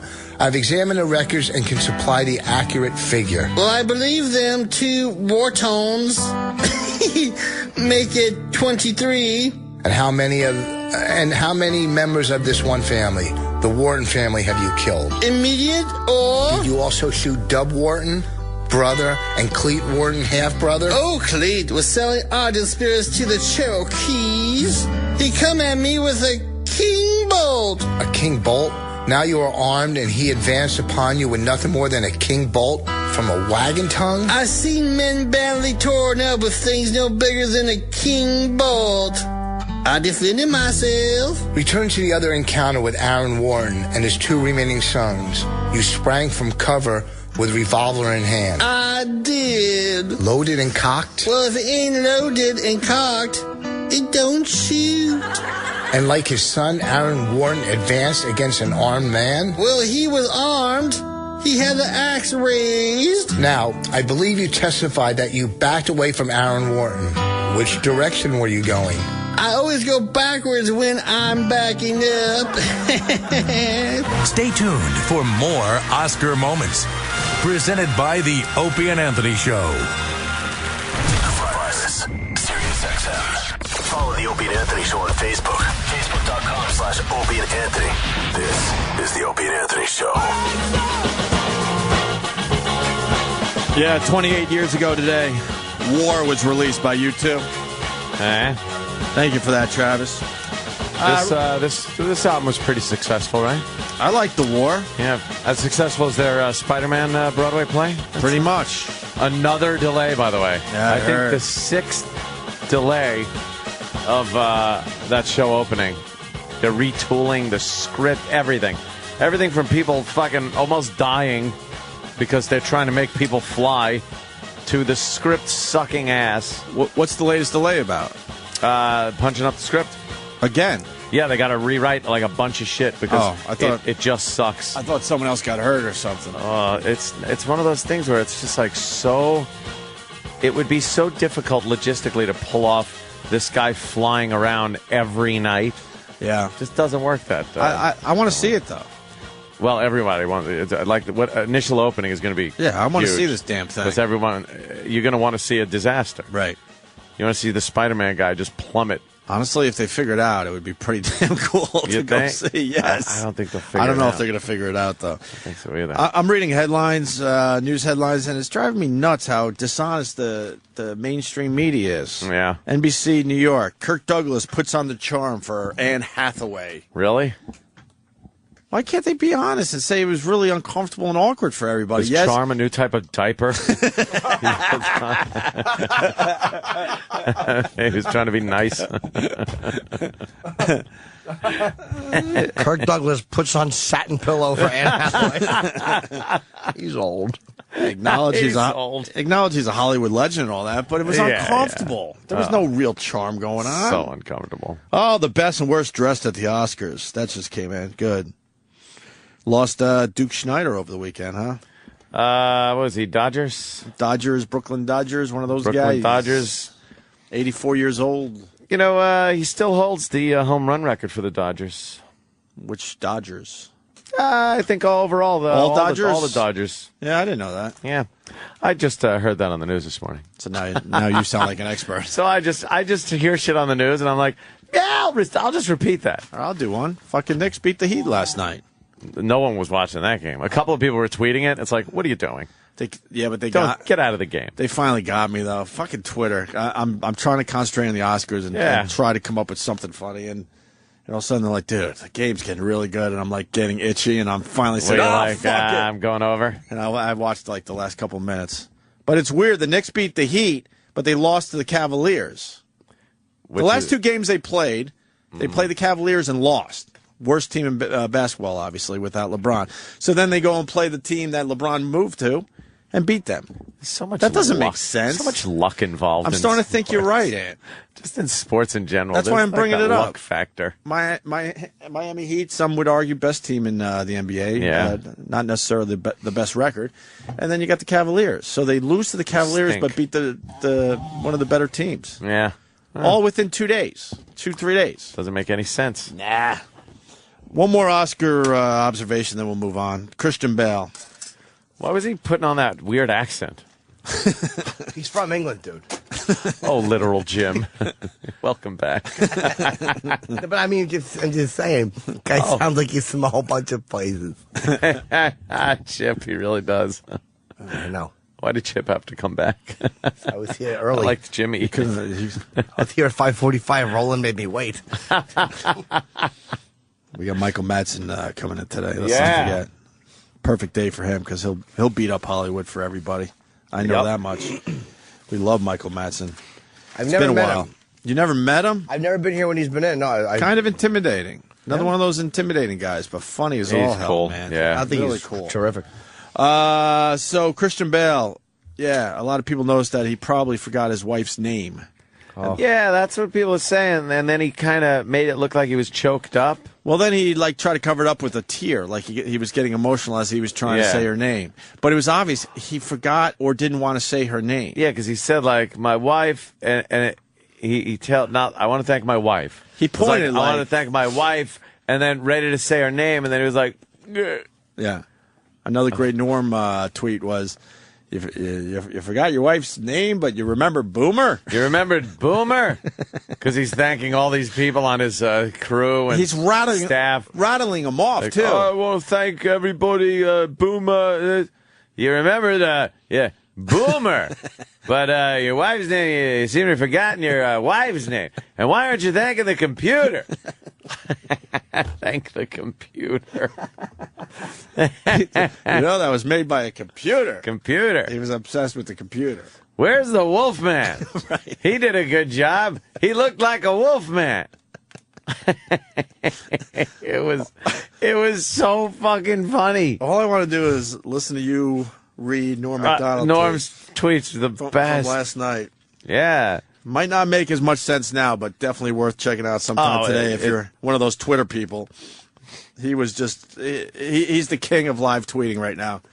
He's the man everyone's going after now. If you have top dog. If you have the Oscars DVR'd, just go to Norm, his Twitter, and just follow along with that. Oh, that's not a bad idea. You would laugh your ass off. It's really not a bad idea. He was commenting on everything. I don't know how he was firing them out so fast.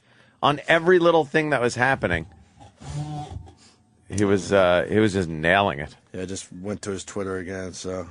So fucking good. Yeah, I'm trying to get, he must have tweeted well over 200 times last night, easily. All right, Christian Bale forgetting his wife's name. And, of course, mostly my wonderful wife. I didn't think I was like this. I thought I was, my wonderful wife, who's my mast through the storms of life. I hope I'm likewise to you, darling. And our little girl, who's taught me so much more than I'll ever be able to teach her. Thank you. Thank you so much. See, it's more of a visual, though, because and then his hand went like this, Yeah. He was like his fucking, first of all, his beard and hair didn't match. No. He looked like he was getting ready to spy on the great Danton in The Prestige. Oh, shit. He had to put the fake beard on right, and good go in job. there. He was going to snap a trap on some woman's hand. It looked very odd. But he's good, man. They showed a clip of him from The Fighter, and you didn't see it's The really Fighter, good. you said? I haven't seen any of these Oscar-nominated or one fucking... Fighter was pretty good, man. Although Marky Mark takes you out of it a little Marky bit. Mark. He was the producer of the film, right? He didn't have to be in it. I don't know, was he? Maybe he did. He was too polished to be a guy from Lowell. Yeah. Oh, really? Lowell, right? Took place sort of in Lowell area, which is a rough area. Is that Southie? No, it's northwest of Boston. West. Didn't we do a show there once? Oh yeah, we did. It was like a fucking at the Lowell Shit Center. Yeah, the Lowell Shit Center. Lowell. We were on their billboard. The Lowell Shit Center. I don't know what it was. Such a funny name for a place. Before the corporation started naming. Yeah. Someone just it was such a great name name. The Shit Center. Yes, it's now the PNC Shit Center. Bank. Bank. Jimmy. Bank. I ran out of stim. Oh, God damn, man. Mick Jagger looks old, man. Oh, he's yeah. fucking 60. I know. 7, I want to say. He looks every fucking minute of it. Does he? He's ancient. He's had some life. Oh, my God. You know, it's not like he's been taking care of himself. Oh, boy. Yeah. Yeah, when you see him on concert footage now. He's still good, though. Yeah, he could still dance around, and I'm not sure if he sings well or just sings like he always did. Oh, tell woman, you may. Like, no, there's no dynamic to his voice anymore. Oh, don't know. He'll do it until he's 80. Oh, I know. Norm Macdonald. Finally, Al Franken wins something. Yeah. Some guy came out there looking like Al Franken. And then that other guy that came up with the big fucking me in rot gut hair. He had like the big afro. I just wrote type hoo-hoo thing. when he came up. Yeah, that was all another I wrote. one. I saw that one. I just wrote hoo-hoo. But young Howard Stern won an Oscar. When he came up, Norm just went, "Nice wig." You just have to laugh at Norm. It was great. Yeah. Everything was sarcastic and just fucking... Well, when the costume designer won, oh, yeah, his tweet was, "This is horse shit. I designed those costumes." I designed those costumes. I designed them. Here's the one you referenced earlier. "I believe in Wolfmans before I believe you guys have wives." Wolfmans, too. He Yeah, he didn't said say Wolfmans. Wolfmen. He was calling, if he was trying to say more than one Wolfman, he called them Wolfmans. And he beat everyone to this tweet. When that one guy thanked his wife, he wrote, "You have a wife?" Yeah. It was so, You have a wife. There was, yeah. And then you see the guy that thanked his boyfriend at the end of the... No. Yeah, that was at the Best Picture. Oh. One of the guys from... You know what I liked about the King's Oscars, Speech. too, is they don't even try to, put a woman with Kevin Spacey ananymore. Oh, no. Just, he comes out singing a show tune. Who's he singing with? Fuck Who's he sitting with? He came out to the podium by himself, and he starts going into some song number at the podium. Yeah, some of these guys come out and they give you the illusion because they put a nice hot broad on their arm. Yeah. Because they could still pull it off. But Kevin Spacey, they're like, just go out there. Go out there by yourself. Do whatever you want. Everybody knows you eat cock sandwiches. With a side of balls. Just go out there. And is Gwyneth Paltrow's new fucking thing is thinking she's a singer that... I mean, she's passable. Yeah, she's passable in a karaoke bar, right? But it's like, why was Jennifer Hudson introducing her to sing? Should have been the other way around. Yeah, Gwyneth Paltrow should have done the reading. Should have been introducing and Jennifer Hudson Hudson. should have been doing the singing. Because Jennifer Hudson, after she read, she was proud of herself. Like, oh, I read that properly. She was Although, what's an award?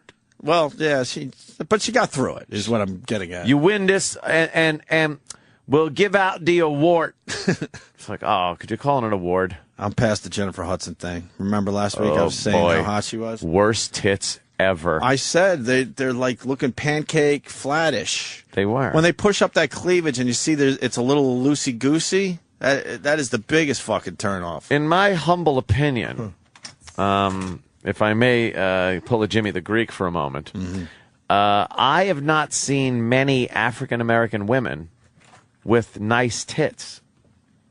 If they're naked in a magazine or whatever. Just, maybe with bras on, maybe with fucking, clothes. But when you see them naked and stuff, the nipples are usually past the equator. They look chewed. I don't know about chewed or anything, but they're too, like, they're pointing down almost.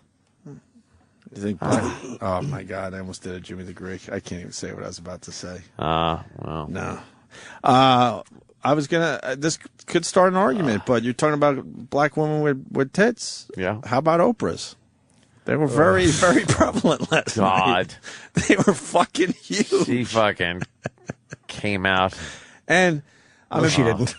Yeah, no, she didn't. I'm kind of embarrassed to say, but I watched a little Oprah, and that dress she had on, I don't know how the fuck she got in that, because she's nowhere near that size. No. She had some kind of corset that had to be squeezing her strangling her fucking innards. And, of course, I used the same joke I used 8,000 times in the past. I just tweeted, "Don't worry, ladies and gentlemen, those chains are made of high tensile steel." She's out on stage. Come on. I learned something from your tweet last night. Photographers were scaring her. I learned something from that tweet, though. I always thought it was tension. Oh, yeah. It's tensile. Tensile. I had no idea tensile until last is, night. And then I had to look it up going, did he fuck that up? It's like a I always thought it was tension. Yeah, that's a stressed pencil. Tensile. Dude. I'm going to be the only one that says Oprah cleaned up nice? Really? Yeah. I'm going to be the only one? You know how sloppy those are? I think she looks like a mess there. I'm the only one then. All I'm thinking is pussy stink. Oh, God, yes. And by the way, her network's tanking. Own? Tanking. Yeah. It's pulling in less viewers than Discovery Health did before they replaced it. Really? They replaced Discovery Health with her channel. No one cares about her dumb channel. No. Well, the problem is they don't have enough shows. So Well, they're everything's playing a lot of crap. Oprah-related. No, Yeah. they're playing a lot of crap. Is it all women they're trying to get to? Yeah. Oh, I'm sure, yeah. Yeah. Their programming schedule is very, very thin right now. Extremely thin. Yeah. Read some of the shows on there, Danny. I didn't know the ratings what do were they that got? bad. Yeah, there's only like 100 and some odd thousand people watching at any given moment. Know what's funny about that? Yep. It's doing so bad. Like Oprah kind of want to retire and sit it out and be more behind the scenes. She's gonna have to pull up a Patrice and come out of retirement. She is so gonna be doing a show for OWN to save it. Yeah. Within the year. Mark my words. You heard it here first. She's gonna have to. I think she was thinking, well, I own this network now. I'll do some specials here and there. She needs a fall guy. I'm thinking Logan. Oh fuck no. Well, that would be good for us. Yeah, get rid of Logan. Get rid of Logan. Hire him here. Hire him here. Absolutely. And we'd be happy again. But great. Yeah. I'm actually writing a fucking show for the Oprah Network. It's like a special. Like they do these. It's like a show. Yeah? Yeah, it's like a special. Can you tell us anything about it? It's just called The Rape of Agatha Tinsley.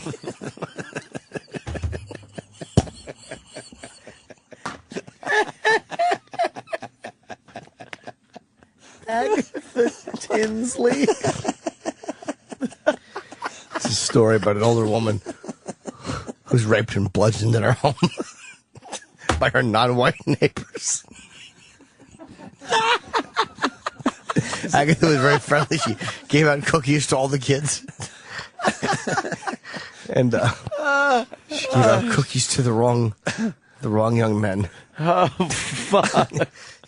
She was found brutally raped with cookie dough covering her mouth and nose so she couldn't scream. Agatha Tinsley. Tinsley. Had shoe prints in her face. Rape of Agatha Tinsley. What an awful sounding show. It's a made-for-TV movie. Right. Yeah. Any idea who's going to star as Agatha Tinsley? I don't know. How old are they? She's supposed to be 79 years of age. Betty White, maybe? Yeah, that'd be great, but Agatha's a frail woman. Oh, okay. Yeah. So you need someone a little Yeah. thinner and She has a degenerative old. bone disease. She's very brittle. She's a brittle-boned lady. They cracked her hip in 15 places while they were pounding away on it. Yeah. They throw her down the steps.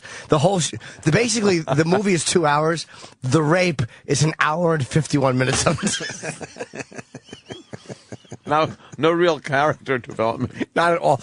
All you see is Agatha as handing out cookies, and then the bell rings, and 3 black fists cave in the screen door and fucking shatter Agatha's teeth. Agatha, that's how she says it after she's punched. and then it's an hour and 51 minutes. An hour and 51 minutes of brutality. She gets thrown through a fucking drywall, kicked down the stairs. Is it kind of like the Passion of the Christ? Yeah. It's a beating on that level of savagery. On that scale? Holy shit. Oh, they shit in her tub. Horrendous behavior. Gang graffiti all over the inside of the house. They steal her cookie recipe. That's all she had? That's all she had was her cookie recipe. And they stole that after? Yeah. Because the kids would love her cookies. Yeah. They didn't know what it was. And they found out her secret ingredient was she would take a regular chocolate chip cookie and put one of her own asshole hairs into it. And they're so disappointed. Oh, fuck. Yes. I can't take Good old it. Agatha Tinsley. I can't even fucking breathe. Well, I hope for Oprah's sake, It'll help that'll help the ratings. That'll help the OWN network. It's really sad. She better not let those people go too far that she's employed all these years, because she's going to need to get that show right back on the air. Yeah. All right. What are the shows? What does she got? They're like a lot of weird, like self-help shows. Oprah presents Masterclass. Uh-oh.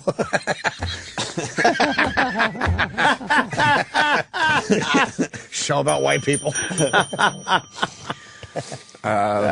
Breaking down the bars. Oh. How to get away in 3 easy steps.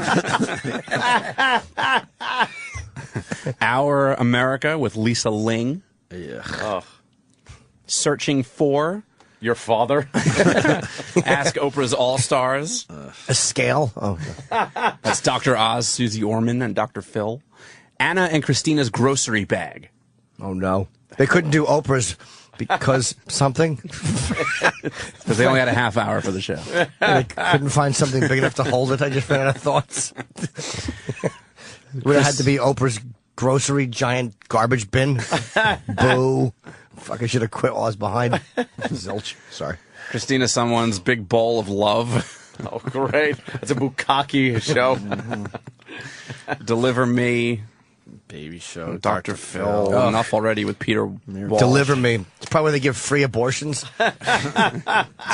In the Bedroom with Dr. Laura Berman. Oh. The Gail King Show, Miracle Detectives, Mystery Diagnosis, The Best of Trading Spaces, Kidnapped by the Kids. Uncle Paul hosts that one. Yeah. What Would You Do? The Own Edition. I want to read some of the synopsis on these. Wow, shows. that stinks. Pick one. What's Which one? Masterclass about? Yeah, Masterclass. Besides the obvious. Oprah presents Masterclass. Mm-hmm. Doesn't even tell you what the show's about. That's dumb. Does it?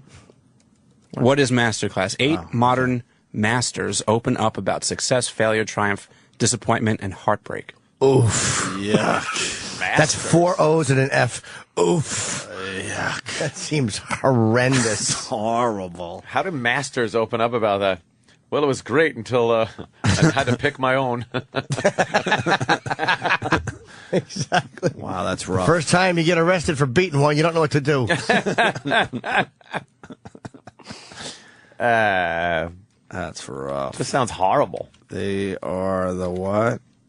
They are the stories you've never heard from the people you thought you knew best, handpicked by Oprah for their unique impact on the world. 8 true modern masters sit down to share the untold stories that have shaped their lives. Oh, it's each 2 hours. Life lessons they've learned along the way in a intimate setting. They open up about the success, failures, triumphs, disappointments, and heartbreaks. It sounds terrible. It really sounds awful. And who's going to be in the master class? You got, what, first season masters include Diane Sawyer, Jay-Z. Maya Angelou? Doesn't she do that bird poem? I hate her poetry. That's a good poem, though. The Cage Bird Sings. Cage No, Bird it's Sings. not. Yeah, She knows why I the like Cage that. Bird Sings? Oh, well. Simon Cowell, Dr. Condoleezza Rice. Lorne Michaels, and Oprah herself. Oprah herself. They're just boring people. No, exactly. Yeah. Hear that drivel. All right. I don't like the website. I'm looking at it right now. It looks like an ad for fucking makeup or something. It just doesn't look. Nothing grabs you. It's a bunch of broads. How about, the cock and balls count for fucking ad dollars too, you silly goose? Why don't you stop selling it to holes? All right, Vagisil, we get it. You fucking pussy is like a foot. Scratch, scratch, scratch all day long. Scratch, scratch, scratch. Scratch, scratch, scratch, scratch. Ugh. Look, it's all pink. The page has like pink background and stuff. We get it. You're women. Exactly. Yeah, no guys watching that.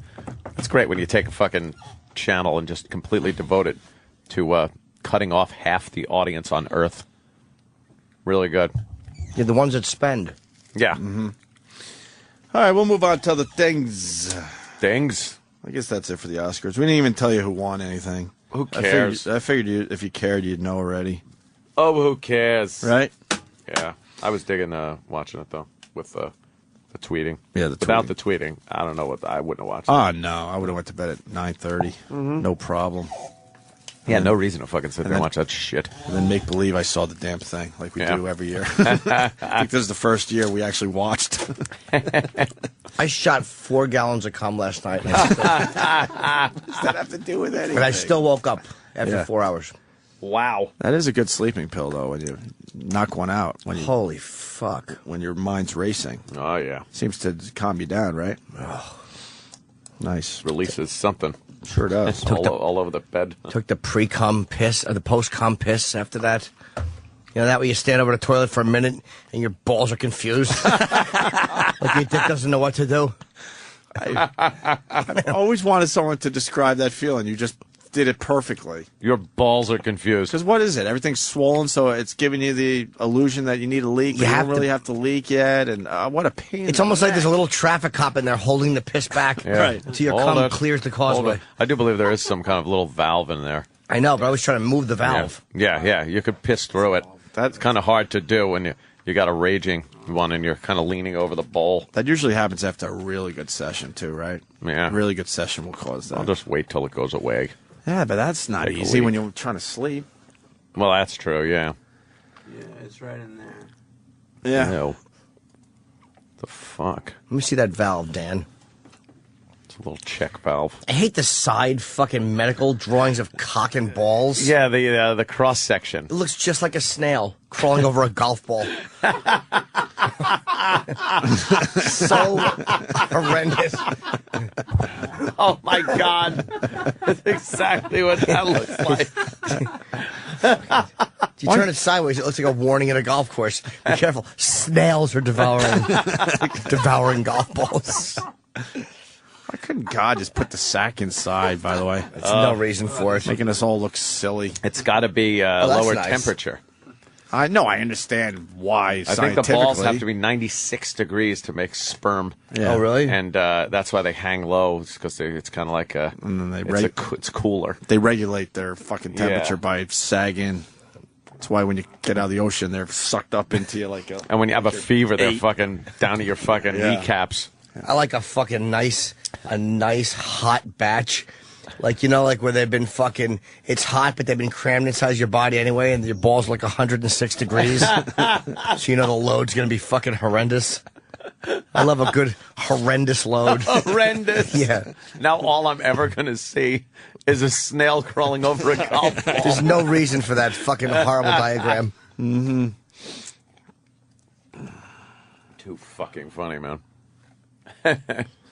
And the vag is a good cross-section, too. Because it looks like a steer.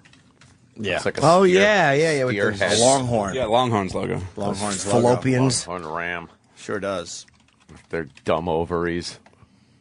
There it is. There's the fucking Longhorns. a longhorn vag.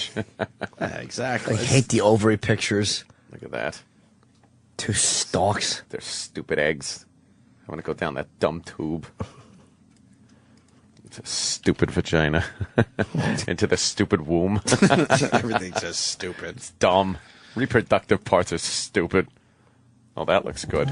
I'd like to fuck her just like that, with a cut in half. You're just like you're just sliding your dick in and out of a bloody trough. Jesus.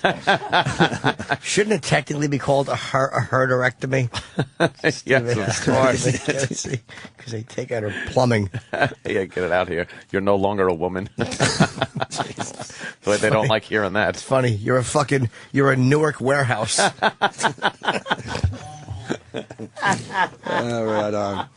Hey, we got a man in Hazleton, PA. Local news got him after a house was burned down. Oh, yeah. The local news wasn't going to fucking stop. Nope, he's an eyewitness guy. Could be the best eyewitness guy ever. Really? Could be. Well, there's been a bunch of really good ones over the years, but this guy, his name's Tommy. Tommy. Oh, his house burned down. Uh-huh. Oh, okay. I didn't know that.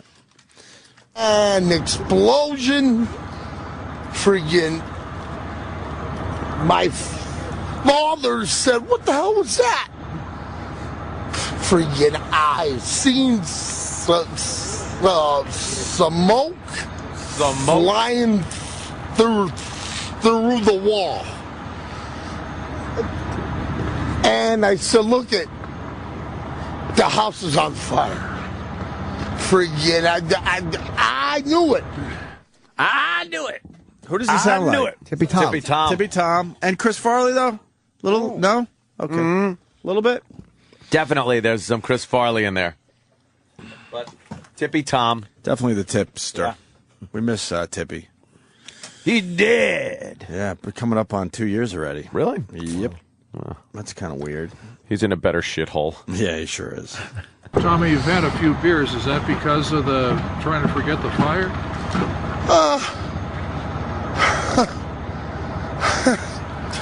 I lived here my whole freaking life. I lived here almost my whole life, buddy. I lived through almost my whole life. And, you know, I have some bad things to say about those people that live next door to us. Uh-oh.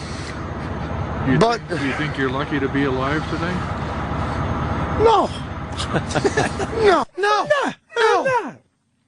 He's got some bad people things to say about the neighbors. Yeah. Now, I'm thinking, there's a problem. Oh, yeah. He brings it up, but he doesn't go the distance. The racial problem? He said he's going to go racial, but he never does. He never went racial. So, and then I'm thinking, is he going, you think he'll go black? Think he was going to go black or maybe, It's only 2. Yeah, I know. I don't even know where the Asians live. I know where the Hispanics live, and I know where the blacks live. But do you really know where the Asians live? Seriously. No, they're kind of everywhere. They're kind of, but they're not in one area unless they're in Chinatown. No, besides the Chinatown, obviously. I like how you could just have an area. It's like, it's Chinatown. I know. But besides that, where do they really live? They all just squeeze into Chinatown? They don't amongst us all. They don't really spread out. Nah. They're like the Chinatown. The Chinatown, yeah. Do you think you're lucky to be alive today? No. Because I'm friggin' smart. Friggin' I smell the smoke. My mother smelled it. My father smelled it. And it was a matter of time that house friggin' went up. This guy's a scream. He's great. I smelled it. No. You're lucky? No. Tommy explains what he meant about his neighbors. Here we go. He has a problem with the neighbors. Okay. And I'll tell you why.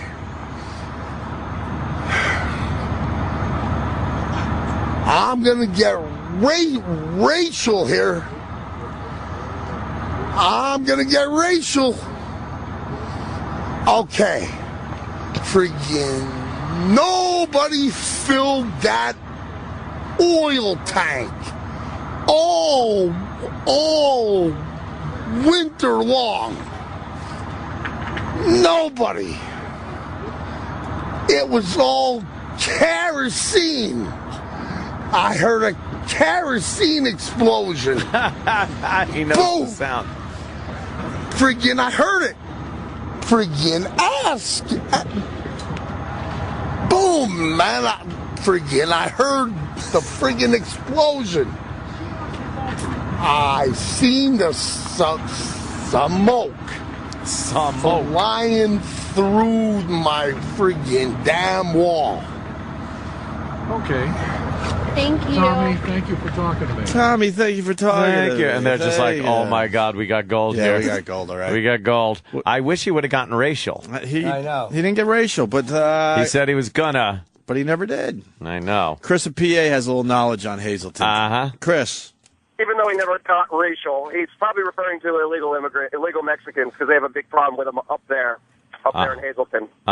Yeah. So maybe the kerosene. And they didn't fill up the oil. Mm-hmm. Then they used kerosene, and he heard the kerosene explosion. Right. Because he could tell the difference. Yeah, he knows the difference between the two explosions. Yeah. All right, thanks, Chris. No problem. Anyone else bummed that E-Rock's not here for the big Mayo story? Fuck. Do we have the Mayo story at least? Yeah, what happened there? Where is E-Rock? Is he still sick? I don't know. I don't know. I think he made believe he was sick Friday because he had a flight to catch. Is what I'm thinking. He took it. He had a day off today. Do you have to go to the Mayo Clinic? That's why you asked if he was sick. I know. You had that in your head already. I was waiting to pop that out, but then he was on a plane. So you didn't care if there was an answer, did you? No, not really. That's how this works. Yep. Wait, he took off. He was sick Friday? Yeah, well, he came in. But he came in. He made it look good, and then he pretended. Well, at the end of the first break, also he comes running in here. I've been puking all morning, even though there's no real proof of that. And he goes, I got to go home immediately. And he had his luggage with him. The next thing you know, he's tweeting from an airport. Yeah, he was going to his hometown in Florida, I think. A little quick hometown. visit. Yeah, he's from Florida. Pretty cool, huh?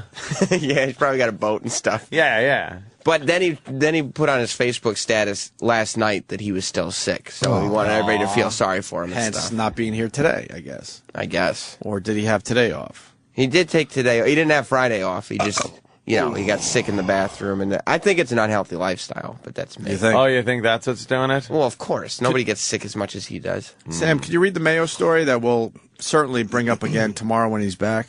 Yeah, a section of Interstate 44 in southwestern Missouri was closed for several hours after a tractor trailer crashed and spilled its load, creating a giant slick of mayonnaise.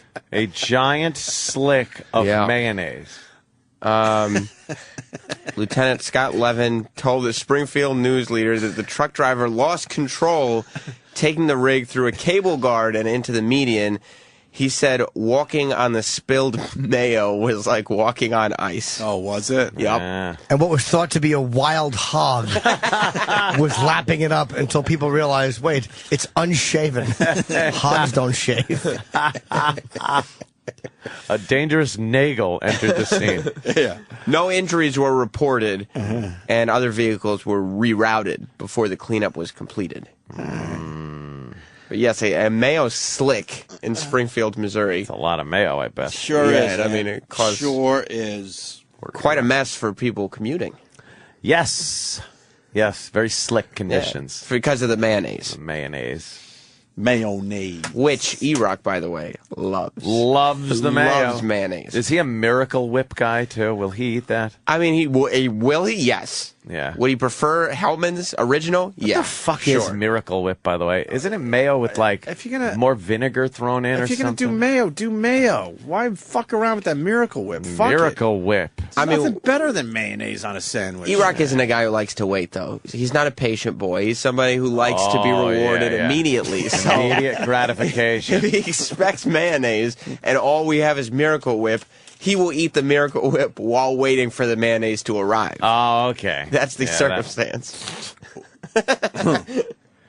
Poor E of the Rock. We'll bring that story back up tomorrow. Oh, yeah. Is he coming back tomorrow? He should, unless he's super sick. Yeah, maybe he's still sick. Maybe throwing up mayonnaise. Maybe he won't be back till Wednesday. Troy Kwan just handed in a Charlie Sheen, I'm an F-18 bro. He's obsessed with Charlie Sheen as Troy. Is he really? He's in love. Well, Charlie Sheen could have had the greatest quote ever over the weekend. Don't want to fuck it up, so let me read this verbatim. Transcripts. Verbatim. Read it verbatim. Verbatim. Charlie Sheen says he's on a drug. It's called Charlie Sheen. Yeah. Could be the greatest quote ever. Charlie Sheen. How could you blame this guy? Where could I pick up some Charlie Sheen? How are you outraged by this guy? Just enjoy Never. it. Couldn't be. We haven't seen one of these in a long time. Nope. What was the last one we saw? Where everyone was like, oh, An boy. unapologetic car wreck? Yeah. Brittany was pretty good. She was pretty good She for a didn't while. care. She Yeah. was shaving her head and being swinging umbrellas nutty. at paparazzi. Yeah, she was being crazy. Who were some of the great ones of all time? You had Chris Farley was just amazing at the end of his life. He would show up at events just completely out of control. Charlie Sheen, Britney Spears, Lindsay Lohan, sort of. Yeah, she's entered into that realm. But who else? Let me say. They were still in the public eyes. What I'm talking about, not these falling guys, apart completely. Yeah, not these guys that fade away and then you hear that's things. a good one. Steve-O. Steve-O was a great Steve-O. one. What about what's his name? The old actor who broke into a bank and fell asleep in it. Yeah, but yeah, but he does his on the side. He just This has to be your whole lifestyle. Like it's in front of the cameras is what I'm talking about, or on a radio show. Well, he didn't mean for it to get out, but Mel Gibson. Mel Gibson. Oh man, yeah, but that's Tiger. What a great personal life coming apart that was. Do you realize how? I know you guys don't follow golf. Oh, he sucks. He's done. He just sucks. They don't want to say it yet, but he's dropping down in the rankings every week at this point. He can't do. I don't know what anything his out there. current ranking is going to be, but he's not number one anymore. He was number one for years and years and years. And then they had this match tournament. Travis knows. He knows a little bit about golf. He got knocked down the first round. That image that he had, now that it's gone, right? I think that image was part of what made him push. It was to keep that image. Because him being a great golfer was part of the image. Right. So now that the other part of it is fucked up, right? I think he just doesn't take golf as seriously. And as a golf fan, I cared at first. I don't care as much because these young guys are pretty good to check out. I mean, whatever. I don't want to get too deep into it because it'll bore the shit out of everybody. But when was the last time Tiger Woods won a tournament? Even I don't know. It's been over a year because he had that whole thing go down last Thanksgiving, and he certainly hasn't won since then. No. And then there was a few months before that So it's probably a year and a half since he's won. Travis will look it up. Wow. But in the paper today, they said that Tiger Woods, listen to this, he goes to Dubai to design a golf course. So they go, oh, that's cool. Yeah, we want a golf course designed by Tiger. They give him $55 million. Oh. Not only is the golf course not built, they abandoned the project. Did he get his money? I believe he walks away with $55 million for basically doing nothing. Why did they walk away? They're having problems over there. Where is this? With Trump? We got a friend that is living in Dubai, and they got problems. They overextended. They can't finish these projects. They're sort of running out of money. So a lot of them are just sitting there. What a bunch of dummies giving him the money, and he took off. He didn't take off. He did his job. He was waiting. I'm sure they handed in the design and everything because it's Tiger Woods sort of designs the course, but he gets guys behind him that really know how to do that shit. And then they just abandoned the project, and he walks with $55 fucking million. Tiger's last win, August 2009. Wow. Yeah. That's not good. A long time ago. Oh, anyway, so Troy, who's obsessed with Charlie Sheen, put a song together? Mm-hmm. He's in love. All right. If it sucks, we'll stop it. We're going to listen to this cold right now.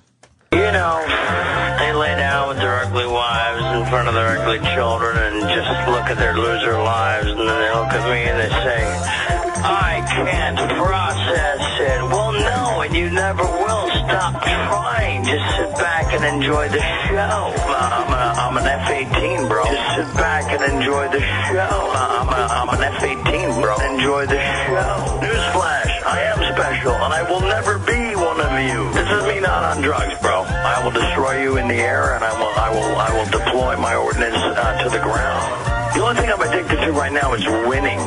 The first one's free, the next one goes in your mouth. Just sit back and enjoy the show. I'm an F-18, bro. Just sit back and enjoy the show. I'm an F-18, bro. Just sit back and enjoy the show. Oh, wait, can't process it. Losers winning. I'm an F-18, bro. Bye-bye. Bye-bye. What do we think? You guys have to talk about this story. A fake cancer doctor raped and molested his gravely ill cancer patients. Okay.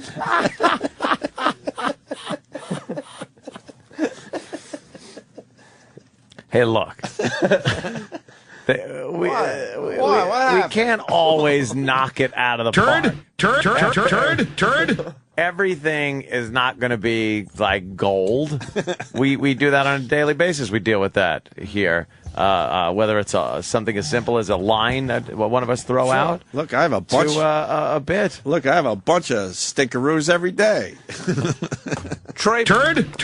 Troy played a part in the. I don't know what he actually did there. He got a bed and then slow down Charlie's audio a little bit. Troy makes mixtapes. He likes electronic music, so he's... But that wasn't very electronic. What I'm hearing, I heard like some goofy, clowny music. Circus music? Kind of. Yeah. And then... It's a juxtaposition. Charlie Sheen's voice kind of fitting to the beat of it. Right. But there wasn't any like... it was good. Like auto-tuning or anything, which would have made it on the... No, I liked it. I thought it was good. You did? You went to another story right away. Right when Sam said, so what do we think? You were like, we got to get to this story. Oh, here it's like a random story on feedback. You guys and say they're what you always want. I bad. thought it was fucking great. Yeah, you liked it. I liked it, Troy. I thought it was good. You know how we go for Sam is getting a little wacky I liked it. with it. I just having some fun with the audio. Yeah. Thanks for playing it. I mean, everything can't be a banger, you know? Yeah. Troy played a part in the PSA that was on earlier. That was explosion. Good. Oh, wow. I just get mad bombs too. I just get mad at Troy's hair. Yeah. Fuck. How old are you? 33. Fucking sorry, Ed. No, that's fine. I'm obsessed with Troy's hair, and I didn't hear you, and I have to apologize to you and the audience because it sounds like I missed a great one. Fuck. It was just underhanded. Oh, it really was. Mean. I was trying to say it quickly. That's no. I love Troy's hair. You could always see him walking down the hallway. His hair if you had know such it's great Troy line. from the back. Cool. But thank you for playing that. I mean, you play the song again? I don't know. No, don't play it again. What, you want to hear it again? No. It was good. I liked it. What? Yeah. What? Would you play it one more time? Fuck you, Sam. All right. I mean, I thought Troy's learning. I thought we were just going to get another play out of it. We have a way of taking all the positivity out of an individual. Oh, I know. What are you talking? I know. I just Troy was so positive and he's all right. Troy, that's it. I do want to thank. He can't hear right this second, right? Back. No. Oh. No, he can't. You didn't like it? Go ahead. Say it. No. Well, never mind. Oh. No, Travis waved me back in. I didn't hear what you said. Your hair is enraging. I know it's a fucking mess, and it's. I'm starting to do a comb over thing. It's a comb over. I'm trying everything to hold on to what I got, and you got a fucking way too much hair. Yeah, it is. I got to cut it off. It is too much, but. I hope you get one of those weird balding patterns. Why would you hope that on Can you Google image weird balding patterns? I'm going to pick out what I hope happens to you. Oh, God. By the time you're 40. Type they got in Chernobyl. Right. Just giant clumps falling out. Give me a weird one. Some of the male pattern baldness is fine. Give me a weird one. Where it looks like a canal up the middle or something. Oh, really? Yeah, I want something horrific to happen to him. Something like this? Let me see. Oh, God. The guy can't even grow his hair long enough to do a full comb over. The comb over starts at his ear. At his ear, and he's combing it over, and it just 3/4 of the way over, it just wisps out on him. Yeah. And then you could hope his vision goes, too, so he has to get those bad glasses. Yeah. I bet that guy, when he's brushing his hair over, he constantly has his head turned so it looks good in the mirror in that part. Give me another one. Ignores all the flesh. All the fucking smooth skin. See, there's not bad ones. Donald Trump, we've seen it a million times. Let's see. What about something like this? Let me see. Intellectual property? Some guy's awful balding is intellectual property? Oh, God, that is a bad... I don't know what's going on with his head. All right, whatever. I do want to thank Troy for the Fab Four tweet, though, over the weekend. That's pretty cool, right? Yeah, you know the Fab Four? We talk about these guys. Oh, yeah. The Beatles song guys. Their version of I Am the Walrus we played for everybody. They do the Beatles perfectly. Yeah. Like, they're obsessed with making it sound exactly like the record. They don't fuck around at all. And they came to Sirius XM and did Abbey Road? They did the second side to Abbey Road, the suite. That's their thing. When you see them in concert, they do the entire album. That's pretty cool. They pick an album that they want to do, and they do the entire album. Then I think they throw in a few others just to kind of, bring it all together. Can we play a piece of this thing? It's on my Twitter. They use the same instruments that the Beatles used, and dude, you got to hear this, Ann. I'm serious. Just for a moment. I don't know how many Beatles fans we got, but it's worth it. Change of pace, obviously. But... Is it better or worse than the Charlie Sheen song? Let's listen to this. Okay. This is from Sirius XM. Listen to how good this sounds. You have to fast forward a little bit, too. Why? Because there's an intro here. Oh, fuck like here?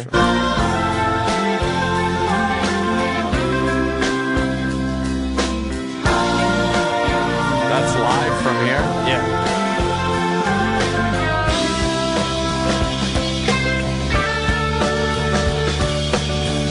And they nail the vocals. And they take turns on the vocals. It's not just one guy, depending on the song. And if the song was doubled up on the album with vocals, they'll do two people doing it.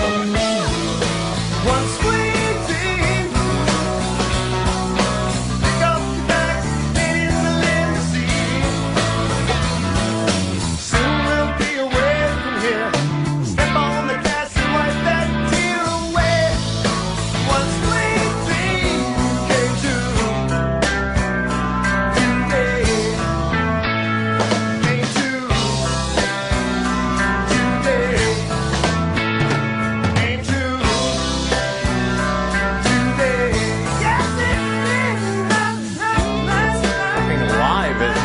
amazing. They're playing this fucking live. They have people playing strings there as well. And some of the other stuff.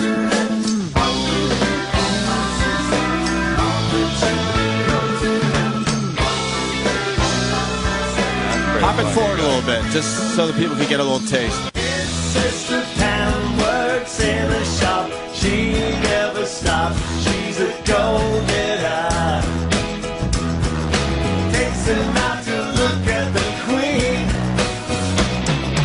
Only place that he's ever been. Always shouts out something obscene. Such a dirty old man. That's funny. Fast forward again. Goddamn amazing.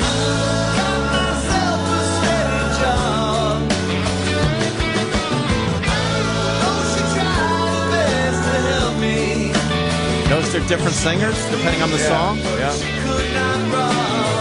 Go a little forward, Sam, please. All right. Horns.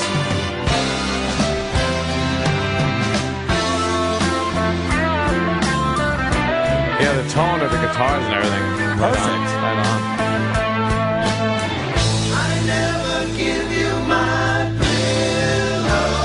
Great live harmonies.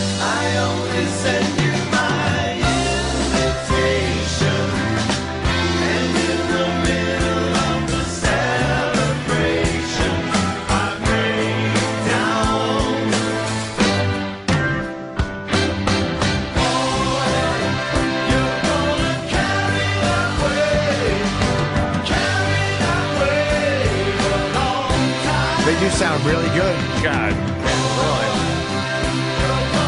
There's nothing wrong with this. No. There's not a flaw. No. Well, I'd probably just listen to the Beatles. Right. One more fast forward. The love you take is equal to the love.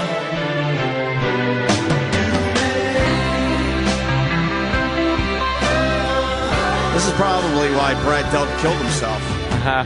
He had a Beatles cover band. Probably heard these guys and went, what the fuck am I trying? These guys are good, man. It's like, there's plenty of people out there that could get together in a studio and make the Beatles, make it sound like the Beatles. Right. To fucking play live like that, right, is crazy and have it sound that. Didn't that they say good. the Beatles had a tough time playing live later on in their short career? Yeah, yeah.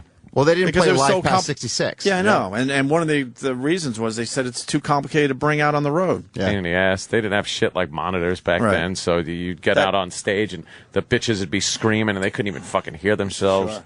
That was I think a 17-minute video. We just gave you a taste. Wow. I saw the Fab Four do the White Album start to finish, including Revolution 9, which was incredible. Really? What's Yeah. Revolution 9? How was it? It's a long, boring song. Yeah, it is. It's boring, but it was when John Lennon was experimenting with avant-garde music, and he was in with Yoko, and they were trying different things and trying tape Drugs. loops, and it's about 10 minutes of just noise. A lot of drugs. But you know, in retrospect, it's kind of cool that they went that far out. Why did they do the whole album, though? It's like, I understand, like, to play some songs that people don't hear, but it's like, then you just like, well, it's kind of an experience. I mean, you know, you put on a record and you listen to it all the way through. So to sit there and get that experience from a live band is pretty incredible. And the Beatles knew how to make albums, not unlike today. They don't Yeah, really it's make not albums just one as much hit. anymore. They just go for the hit. I remember smoking weed and then listening to Number 9 of my friend's house. Yeah. And just like, it's a different experience Did he when talk you're to you? completely fucked up. Has to be. Yeah.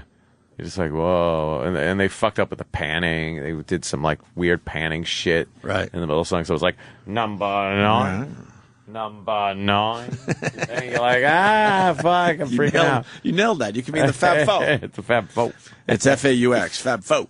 Yeah. And they're touring all over the place, and they're just amazing, and blah, blah, blah. Go to Troy Kwan's Twitter to find the tweet, because it's 17 minutes long if you want to really get into it. It's Q-U-A-N, Troy Kwan. Q-U-A-N, Troy Kwan on Twitter. Do they do the old Beatles albums, like Beatles for Sale? They do everything. Where it's like all they go all the way back? Yeah, they do everything. Everything. And then I've even seen them do a live show where it was Beatles songs that were written in the Beatles era, but then it came out on their solo records. Mm-hmm. So some of the early McCartney stuff from his solo and everybody else. You know how like YouTube has a lot of documentaries that never see movie theaters? Yeah. Someone, we were talking about this over the weekend, and someone tweeted me that there's a documentary coming out about Paul being truly dead.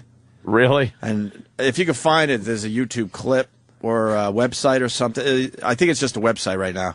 But you could buy the fucking movie, and I'm like, I think I got to buy this thing.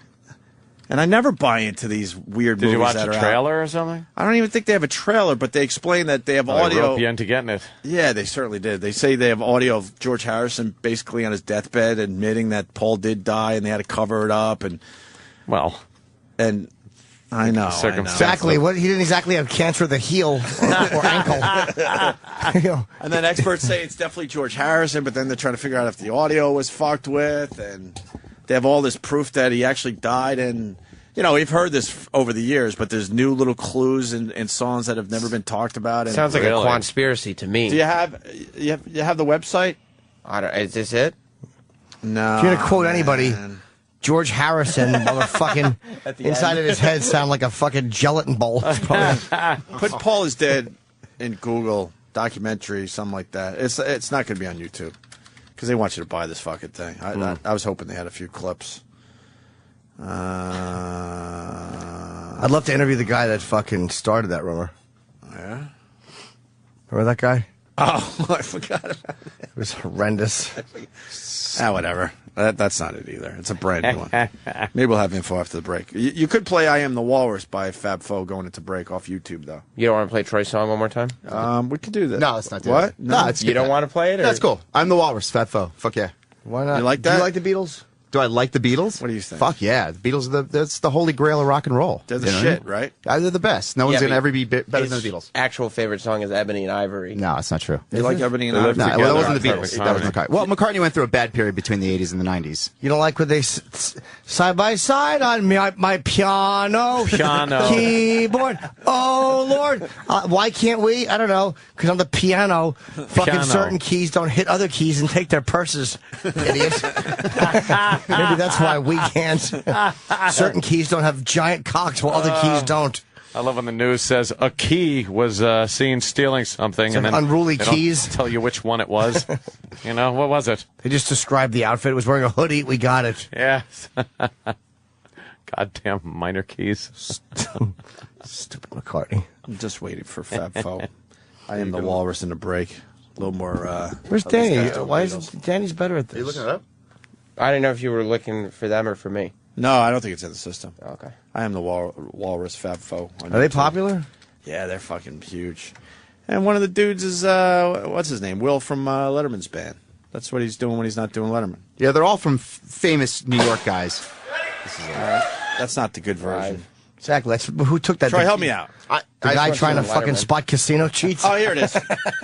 Letterman. This date in 1964, the Beatles made their U.S. television debut here on the stage of the Ed Sullivan Theater. And to mark that occasion, we're Michael Madsen on the way. The Fab Four.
last night. I'm crying. Still in a pilchard. Climbing up the Eiffel Tower. Never met your penguin singing Hattie Crease the man. You should have seen the kicking egg around the pole. I am the Eggman. I am the Eggman. I am the walrus.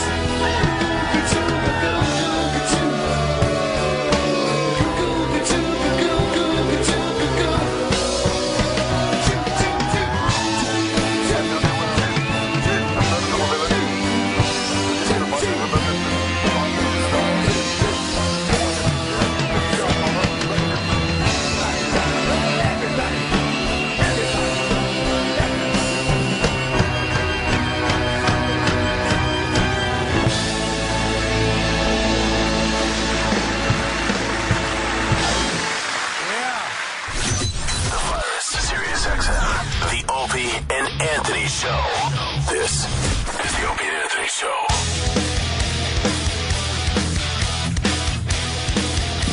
What is this, Jimmy? Bow, bow, bow, bow, bow. I don't know why I'm drawing a blank, but now I'm fucking hearing it. Bow, bow, bow, bow, bow, bow, bow. Oh, yeah, okay, Metallica. It's off the fucking Death Magnetic. All right, good. I like this. Oh, this is not, I know. Oh, it's driving me nuts. Not Cyanide. I love this album. Danny didn't love this, and Danny's a big Metallica fan. Did Travis just let you off the hook?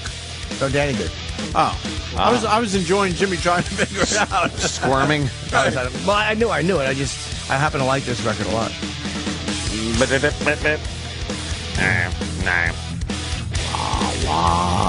La la. I hate loops like this. Just You don't play like the song. No. Oh, yeah, I know. We should go back to doing a little of that. Yeah, We do a little here and there. There's no need to mix it up. There's some songs that just don't sound right. This sounds way better. Just like this. Yeah, this is a great band. You think? Absolutely. I don't know if I agree with that. La la. See how this is going to go. Michael Madsen here. Oh, good. We got to get him in. Yeah. Don't make Michael Madsen wait. Where is he, I Samuel? think he just arrived. He's walking down the hall. Oh, is he? First time in a couple of years, huh? Yeah. He's just a cool fucking dude, man. Yeah, he is. I'm very happy to meet him. You gonna bark all day, little dog? Look at him. He just looks like Michael Madsen. Wait till you hear him, man. He's the best. He is like the king. He is the shit. He's ridiculous. Fucking Michael Madsen. Love this guy. There you go. Hi. How you doing? Michael Madsen. There he is. What's up, brother? How you been, man? Good? Smells like farts in here. That was either Jimmy or it's the eggs. Or dumb egg whites. We just had some eggs. Hate that Got a shit. gas mask for me? It does Yeah, I'm stink, sorry. right? Egg whites suck. If you're gonna have an egg, have an egg. But the eggs smell, no whites. matter what. Nah, you know what? Egg whites smell worse than fucking... that yolk thing cancels it out or something. It was the Swiss cheese, too. Oh, was it? I think so, yeah. That's got to be really bad. You smell very good. All the way coming out. Did you just pull a Red Bull out of your I back just got out of the pocket? shower. Yes, I did. Right yeah. the fuck A on. little energy. Some quick energy. Hey, I need to kickstart. You need a little kickstart It's early in right? the morning. You're not a morning guy, right? Well, No. yeah, no, well, I am. I mean, if I have to be, yeah. Yeah, you know. I can be a morning guy. It depends on what I have to do in the morning. When you wake up next to her, it's not that hard to Well, I wouldn't imagine it would be. Yeah. Wait till I get this sound here. Did you watch the Oscars last night? I have to ask you. It's my turn. Yeah. I did watch them, yeah. Of course, didn't everybody? What's your take on that whole thing? Well, I think I was really happy that the King's speech got something, a few things. I don't usually watch a lot of movies because sometimes if that's what you do for a living, it's hard to really appreciate it because you know exactly how it was done, and it's kind of hard to take Takes yourself. the magic out of it. Yeah, but I did watch that picture, and I thought it was really damn good. And I was happy that it got recognized and didn't get buried under some piece of shit. Yeah, well, yeah, exactly. You know, That's what happens. It usually does happen. I was surprised. I thought it was pretty spread out across the board. Yeah, there wasn't like. Well, I guess they did pretty good because what do they get? They got picture, actor, and director. Yeah. So that's kind of that's the big. Those are the big ones. It's good news for Bob and Harvey Weinstein. Yeah. I liked it. I thought Colin Firth deserved Best Actor. Yeah. The movie itself, I kind of liked Inception. It was just a true story. So I thought he was amazing, but the guy was just yammering through the whole fucking thing. We got it. Yammering. Victory. Inception isn't about Leo. It's about the special effects. But yeah, that's true. Didn't they win for that too? Special effects. And I think they did. Sound editing, all that stuff. I haven't seen the picture, so I have to be nice and fair. I haven't checked out Inception. I start talking about people will never give me a job. So I keep phasing out on that movie. I hated it for the first 10 minutes, and then all of a sudden I watched it again and I loved it. Just like, God damn. Yeah, you gotta watch it a couple times. Yeah, you just kind of watch Jesus, them. it's not so bad. I love that fucking. Because there are certain points of that movie you could definitely get up to go grab something from the fridge or take a piss and not care if you come back and sit down for the rest of it. Yeah, I was like, that's a bad sign. 2010 John Cusack thing. Oh man, yeah. In the name of Almighty God, you really need that. Why is they determined to make these pictures about the end of everything? Apocalypse. This they love is what's going to happen tomorrow. Battle Los Angeles. That's one that's coming out soon. Winter Bone was very good, I thought. Yeah? Yeah. Or Winter's Bone. And that had that fucking, when you look at the guy that was behind the counter at the liquor store in fucking Dusk Till Dawn, and he's nominated for an Oscar, it's like, wow, that's pretty fucking cool. that guy was good. He was intense. He was really got that backwoods, scary kind of thing going on. That would have been a good part for me. Yeah, fuck yeah, man. Perfect. Yeah, I could have smoked that for sure. Yeah, definitely. Do you watch movies like that where you're like, I know I could do that better than him? He's fucking awful. Well, it's not that I would do it better, but I'd do it different. And, my wife talked me into watching the picture, and I'm glad she did. It was really good. Yeah. Girls. I don't know. All the characters seem so real. Their threat. They actually had a real threat behind what they were doing. And it was cool. There's something about when you can really kind of relate to a character on screen as opposed to just they think that the action or just blatant violence for no reason is going to make it a good movie when you don't give a shit about who is having violence perpetrated upon them. I think you're right. And there's there has to be some depth behind the violence. Yeah. Doesn't mean anything.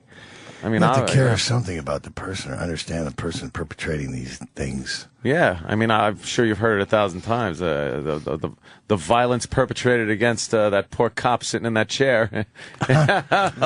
Well, that was done perfectly. That was done in a way where it's like you obviously understood your character. You understood this cop is really fucked, even though they didn't get into his whole story, but you knew enough about him. And you knew he was scared shitless. So it was just done very well. You know how scary it is when you're begging for your life and you hear, are you done? Yeah. Are you done? Yeah. It's like, that really did fuck with people, is the fact that there's no talking himself out of this. Because you're really annoying This guy, he's talking to a fucking, he's talking to a pit bull. I was busy trying to get something finished and I wasn't listening to You finished? You finished? Is that it? Is that it? I know. It's I'm not even sure that was in the script. I probably made that up. Really? Just kind of. Yeah, I probably wanted perfect, to. I probably wanted to go to lunch or something. You finished? Subconsciously, I was trying to get on with it. You done? You finished? So what is it? 3 o'clock? I gotta get back to Malibu. Starving. And what makes that scene horrifying too is when he leaves and it's just a beautiful day outside. And I think you hear dogs barking. With birds, kids chirping, playing and stuff. You're like, holy shit! There's that a was horror show going on Guy's inside. still inside. That was my car. Oh, that's right. Yeah. All right. You ever sell that thing? No, in fact, I still have it. We tried to sell it for you last time. Yeah. Well, I didn't get a good enough offer. No. Man. It got up to some ridiculous, like $15,000 or something. You got to be kidding. I wouldn't give that damn thing up for 15 G's. I'll leave it for my kids after I croak. Then when I croak, the car will triple in value. Yeah, it would. This was his car. He's dead now. You might remember this car. Remember this car? Michael Madsen opened the trunk. to get a gas can to burn a guy. That's the best part. It's such a nice day, but he's going to get gas to burn a man. I forgot, left it in the car. I'll be right back. Yeah. We actually left Kirk in that chair at lunchtime once, and all time. Really? It was just a joke, you know. He didn't appreciate it though. What are you working on? I don't now? even know what he's promoting. You got like 1,000 projects you're working on. There's a Michael Madsen book right in front of him. No, if you, the IMDb is full of shit. Okay, so. There's a lot of things in there that are very irresponsible, and you have to be careful with those guys. Oh, really? Yeah, you run into somebody on an elevator, and they tell you their brother-in-law wrote a script, and the next thing you know, it's on the IMDb that's in post-production. Oh, shit. And it's really not right. Okay. But, I'll keep that in mind, because I take it as law. Just call me, and I'll tell you. I'm here promoting a picture called The Bleeding. I did a vampire picture with DMX, and Michael Mathias is the lead of the picture, and Vinnie Jones is in it. And it's pretty good. It's a big action movie. I play a priest, actually, in the film. Not a priest. Well, I mean, he's a priest, but he's a priest with a Thompson. So badass. Machine guns. Badass He's got two. They're like 25 pounds apiece. Those Two things. Thompsons. Try to shoot them both at the same time. It's pretty cool. God damn, yeah. I bet. It's action That sounds adventure. like fun. Oh, it's a good movie. There's an audience for that type of picture, and it's having a big premiere here, like a red carpet event. Oh, cool, man. You want to come? Yeah, we'll go. Love to. You're all invited. Yeah. When is the premiere? It's what does that say right there? It's February 25th to March 3rd, Village Cinema East. February 25th. By the way, February 25th. Could we be less show busy people? We should have said, when can you come? We should have said, well, when is it? We'll check. But no one said that we're like, yes, we're available. Of course we are. Doesn't matter when or anything. It's a live broadcast from the red carpet. We're there. So the red carpet's happening for a few different days? I'm confused. Or I think it's there till. That's the exclusive engagement. I'm imagining the red carpet is probably the 25th, the first night. Well, the 25th happened. No, it's tomorrow night. Yeah, we're up to the 28th today. Oh, okay. Tomorrow night. Roland, what's going on? Do you know what's going on? With what? With the red carpet in this movie? Wait a minute, I just got some notes. No? It says, it's Roland just kind of handed over the cast sheet of The Bleeding. That's good, 'cause we were wondering who the executive producer was, Roland. Why are you handing us this? We're just trying to be polite. Roland just handed a list of executive producers and producers. Of the movie? Yeah. Well, it's the worst piece of paper I've ever. How many of those the names least do we helpful know? thing he could have handed How many me. of those names we know? Frank Capra. Frank Capra Jr. That's pretty interesting. Oh, Lance Lane. That is. Lance Lane. Yeah. Lance Lane is cool. Yeah. Yeah. Patrick Durham. Yeah. Yes. What is Roland doing? What are you doing, Roland? You're messing up our Madsen interview. Yeah. We don't get wait to a talk to second. him that Here's my often. book. Yeah, what's the Brought book about? I brought see this that. for you guys. Okay. American Badass. Fuck Every morning on the show, you have to read one poem. Oh, Jimmy loves reading Every poems. morning, you can pick one out and read one. And Jimmy, you want to read one? I would love And to. Yeah. You wrote the poems? I did, yeah. Yeah? Yeah, you want to hear one? What's the gist of it? Yeah. Well, it's short stories in poetry. It's like from my world travels. That's Thailand, by the way. That's a man, believe it or not. Oh, I believe it. You're talking to a man that's taking that plunge. Oh, no. Jimmy's tasted the fruits. Did you find out the hard way? Yeah, kind of. Considering it's He likes to tell himself that. Yeah, I didn't know. Oh, boy. Where's page 53? Some cool pictures in that book. Can you find page 53? There's some cool What were you doing in pictures Thailand? I need some glasses. Michael? I was shooting a movie. Shooting a movie? Did you I get was to with, check out some of those weird sex shows?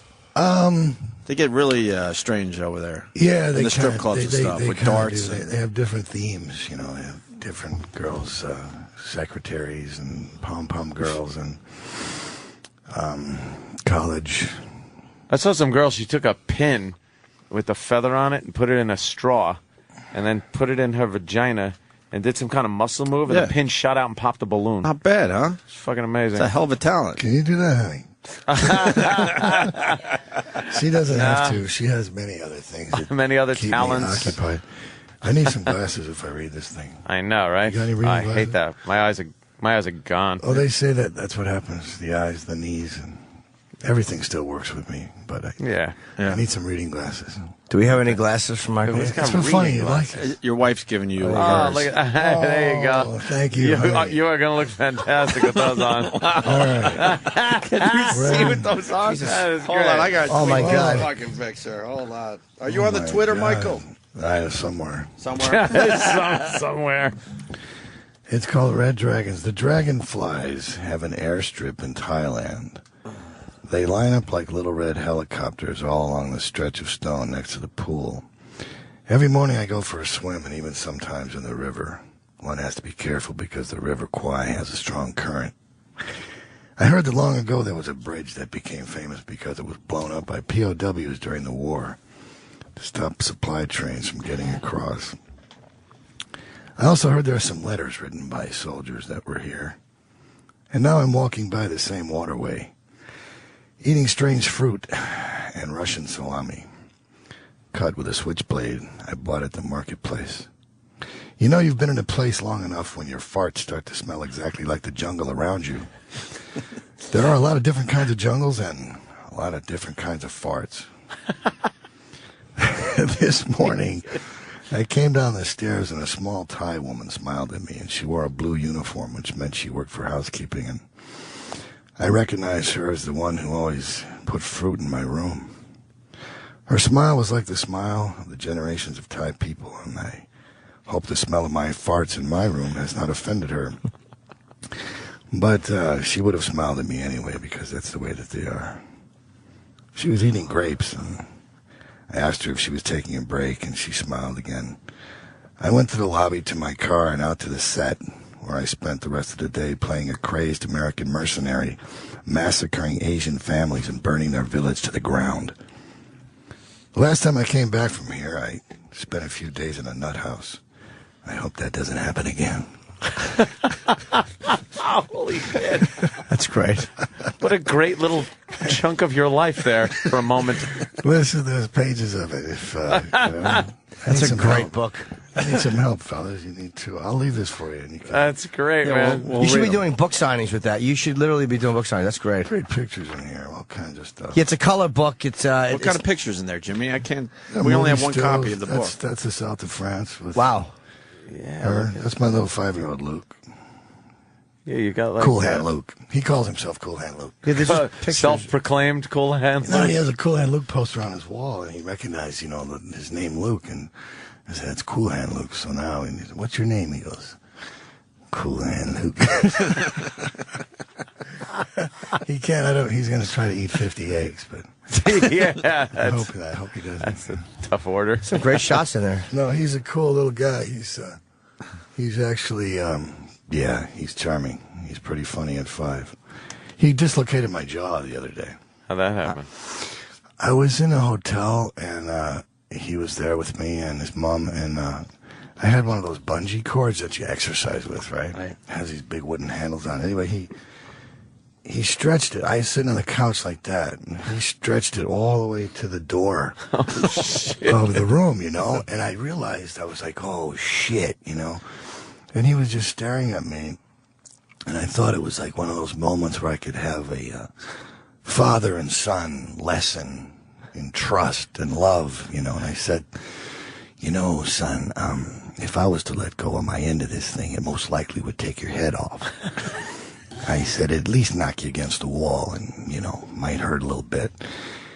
And he was staring at me, and I said, but you know what? I'm not going to let go because I love you, and I want you to trust me. I'm your father. And about 3 or 4 seconds went by, you know what he did? He fucking let go, man. And boy, I'm telling you, that thing was, I don't know if you've ever been hit by a bungee that's been stretched 9 or 10 feet from you, but it got me right in the side of the face. And I felt like I just got smacked by Marvin Hagler. And it literally knocked me over. I was like sitting on a hide-a-bed. And it dislocated my jaw, right? So, yeah, and he thought it was funny. And I rolled over on the floor and I hit my face and I popped it back in, but then my face swelled up like a pumpkin on one side. But it was one of those moments, you know. Did you have any Taken out by a 5-year-old. trust speech with him after that? Like, He was really sorry, and I knew that he was sorry, and I just hugged him and told him he was a good boy. What are you gonna do? You know. You're no corporal punishment with the children. No, I got enough of that when I was a kid. I try to. Sometimes that perpetuates the thing. I want them to love me because I want them to listen to me because they love me, not because they're scared of me. Yeah, it's a different deal, you know. What was the most common form of discipline you when you were growing up? No punch in the face. The most common form. Yeah, lights out, Mike. Yeah. Oh, Jesus. I'd wake up later and wonder what did I do to deserve that? Well, Down the stairs. Well, you seem like you were probably a pretty rambunctious kid and maybe a handful as a teen. Later in life, I realized perhaps I had it coming a few times. But, you know, I don't know. Those days are over. You ever get in serious trouble, arrested, shit like that? When you were growing up? I think that's probably what was irritating my father. Oh, yeah, it's the punches. I was constantly in trouble for some damn thing, one thing or another, but it was innocent back then. You know, yeah? Stealing cars and that kind of thing. That's innocent. Yeah, it's a felony. Yes, I know. Unfortunately, I can't vote now because of that. But a lot of my friends, all my pals I grew up with, they're not here anymore. And so I guess I'm lucky. I made it and they didn't. And even recently, I mean, I lost Chris Penn. Oh, yeah. David Carradine, Dennis Hopper. You know, all these guys were really like, you know, you're not going to see the likes of people like that again. I mean, really hard. You don't miss somebody like that until they're not around anymore, and then you go, oh my God Almighty, who am I going to talk to at 3 o'clock in the morning now? You know. Did you knew Carradine? Did anybody like his? I mean, Hopper was old and he was sick, but Carradine kind of went in a really people would never have seen that one coming. Did you know that about him? Knowing him, was that like something he'd be open with his friends? Or? I think if you're going to go out in some sort of sexual mystery in your 70s, I don't even know if we're supposed to laugh. I you don't know know. what I'm I saying? want to get It punched. doesn't get better than that. It makes right? perfect sense. Right, yeah, right. it was a sexual mystery. Yeah, I mean, well, no one's ever really going to know what happened. You know, it's like Kennedy or Marilyn Monroe. You know, what really happened? No one's going to know. And I think that's kind of interesting. I mean, it's very David to have done something like that. Really? Right? You know, I mean, what an exit. Yeah, it's sort of like That's a great way to put it. What an exit. I'm leaving now, and this is what happened. It's sort of like, really what's his name? Bob Crane. Was the same thing. Like, no one really knows what happened to him. He was no one beaten. cares. No one cares. But it was such a sordid thing. Like, you just thought of him as being dumb Hogan from Hogan's Heroes. Got murdered by a And then you find out, like, his skull was literally pulverized with a tripod. Somebody was angry. Yeah, someone was He mad. didn't do it to himself, that's for sure. No, it wasn't suicide. Myself in the Because he head used with to a tripod. film and videotape, like, his sexual exploits all the time. Probably He fucked was like somebody's a wife and dirty videotaped boy. it. That would be an interesting. They should put that on an adult channel somewhere. Yeah. That's Bob. The Crane tapes. How come those never came out? I don't know. Like, you would think there'd be a shitload of films and videos of Bob Crane just going at it. Why do we go Apparently past? he had a big hog. Why do we go past the fact that he popped his own jaw in?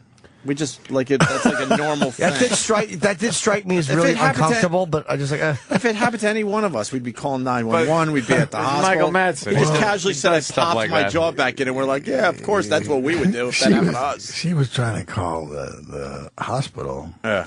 In an ambulance or something, and I said, honey, no, in the name of God, don't do that. I don't need to be, filmed by someone. Madsen arrives in the hospital. I mean, honey. Broken God jaw. Almighty, Oh, boy. I can take care of this, honey. Please, don't panic. Yeah, Danny points out you're talking to a man with motorcycles all over his shirt and skulls on his boots. I'm not surprised he popped his own jaw in. All right. Exactly. Good point. I need to go shopping. My wardrobe is getting a bit tired. Honestly, I do. My bags are all messed up, and I do need some nice clothes. I should have went to the Oscars. I might have got a free suit out of it. Do you ride? Sorry? Do you ride bikes? Oh, God, yeah. Yeah. I got a couple. I have the bike from Hellride. You see that picture? Oh, yeah. I know the one you talking about. Dennis and David. And I got the gent bike. They built that bike for me for the movie, and then at the end of the thing, when they first gave me the bike, it didn't. There it is, right there. Look at that thing. Yeah, wow. That's an SNS bike. It's a shovel head motor on an SNS frame. You know that bike has no front brake. You could tell this like I went to when I went to the set on the first day. I said, "Where's my bike?" And they said, "Oh, it's in the truck." And they took it out, and I looked at it and I said, "You guys, there's no front brake." And I, "Oh, Jesus, you're right." And I said, "Well, how am I supposed to stop on a hill, up or downhill, hit a mark in a movie with no front brake?" I said, "I'm going to kill myself." And because of that last statement, the part about killing, I get a letter from the Weinstein Company telling me that if I ride that bike in the movie, they're not responsible for what happens to me. And, so I taught myself how to ride it without the front brake. And then they made a double of it, but it didn't look exactly the same. The back fender was different. And the front wheel looked different because now it had a great big disc on it. And so I said, "Listen, I already know how to ride this one, so I'm going to keep this one, and I'll sign the paper, I'll sign the death warrant, but I want to keep the bike." Oh, shit. Yeah. So it was kind of a deal we made. And your life? It's in my garage. Risking your life for the bike. Yeah. Pretty much what you did. It's mine now, man. It's in the garage. I got the gent bike. It's not one of those items that'll be worth some dough when I kick off. Jesus. How much harder is it to stop? I don't know how to ride a motorcycle. How much harder is it to stop with no front brake? Well, it depends on how fast you're going. Depends on what kind of surface you're on. And, you can usually glide into something with a foot brake and then eventually put your foot down. And you don't want to try to stop on a hill, man. No. It's a bit sketchy. But we were in Barstow, and there's a lot of flat highways over there. Gets a little squirrely on the back wheel. It's a good bike. It's a great motorcycle picture. The plot doesn't make much sense, but it's really fun to watch it. I can understand what it's about, but it's really cool to watch it. Quentin Tarantino cut that thing. Thank God he saved it by editing it. Yeah. Really? Well, apparently it was pretty hard to put it together, and they did a couple passes on the editing, and then finally Quentin said, "Okay, now it's my turn." And he took all the footage and actually put it together really nicely. Those are the most underrated guys in Hollywood, are the editors. Sally Minky, too, yeah. She was on the, when they did the Memoriam thing last night, they showed Sally. Yeah. Yeah, she's cut me, good Lord, a lot of times. And, she was really wonderful. It's sad what happened to her. It is amazing. What happened to her? She died hiking. Yeah. Oh, she was the one that died up in hiking. Griffith Park Right. somewhere. That's right. With her dog sitting next to her, hypothermia. Yeah. Good God. I used to hike in Griffith Park when I first went to Hollywood. Why? Was it the thing to do? Get out and do some hiking? I used to hike up to the observatory. Oh, nice. And I used to sit up on the roof up there and read scripts and look at the Hollywood sign if you could see it through the smog. And I don't know. I was very introspective in those days. Thought it was like the thing to do, and I was a loner. I was here by myself. I was pumping gas in Union 76, and I had my Harley, and that was about it. And, I didn't know where I was. I just separate yourself from everybody else that has a script and is trying to get work out there and working at gas stations. It took a while. Yeah, it took a long while. I met a lot of people pumping gas. Fred Astaire came in on Christmas Eve. I remember he had a flat tire. And I met Peter Falk, Cicely Tyson, Warren Beatty, Jack Lemmon. The gas station to the stars. Jack Lemmon had this really old MG. And I met Don Knotts one time. Oh, really? Yeah. Were any of them cocks or no, they were all okay? Huh? Were any of them pricks or they were all okay? I thought Warren Beatty was very bizarre. And then years later, he was supposed to play my brother in Kill Bill. Warren Beatty was the original Bill in Kill Bill. Oh, really? But him and Quentin just couldn't understand each other. Mm-hmm. So they decided to not work together. That's how David Carradine got in there. But everybody was pretty nice. I met Donald Sutherland came in one time. He was very bizarre. He's about 7 feet tall. But I had the guy that I worked for, his name is Ray, And I started getting episodic television shows. I got an episode of St. Elsewhere, and then I did an episode of Cagney and Lacey. And I went to, I said, look, I got a TV show, and I'm going to have to be off for, Tuesday and Wednesday. And he goes, listen, kid, let me tell you something. I was like, what? What is it? He goes, you better figure out what you want to do. Why didn't you tell us you were an actor when we hired you? And I said, well, I really didn't think I was qualified to say that. And he said, we need you around here, so you better make up your mind, son. What are you going to do? The chances of this continuing to happen are 1,000,000,000 to 1. I said, well, considering I'm making $2.50 an hour with you, man, I said, I think maybe I'll take a shot. After a few more shows, that was it. I worked with Dice for a long toured with him, and he loves you. He would speak very, very frequently about your days on Crime Story together. Yeah, he's a fun guy. He's great. I probably would have seen him this weekend if I'd been in L.A. because I was supposed to do that thing at the Beverly Hills Hotel the night of 1,000 Forgotten. But I didn't make it. What's that? I'm just joking. It's a thing called. How stupid am I?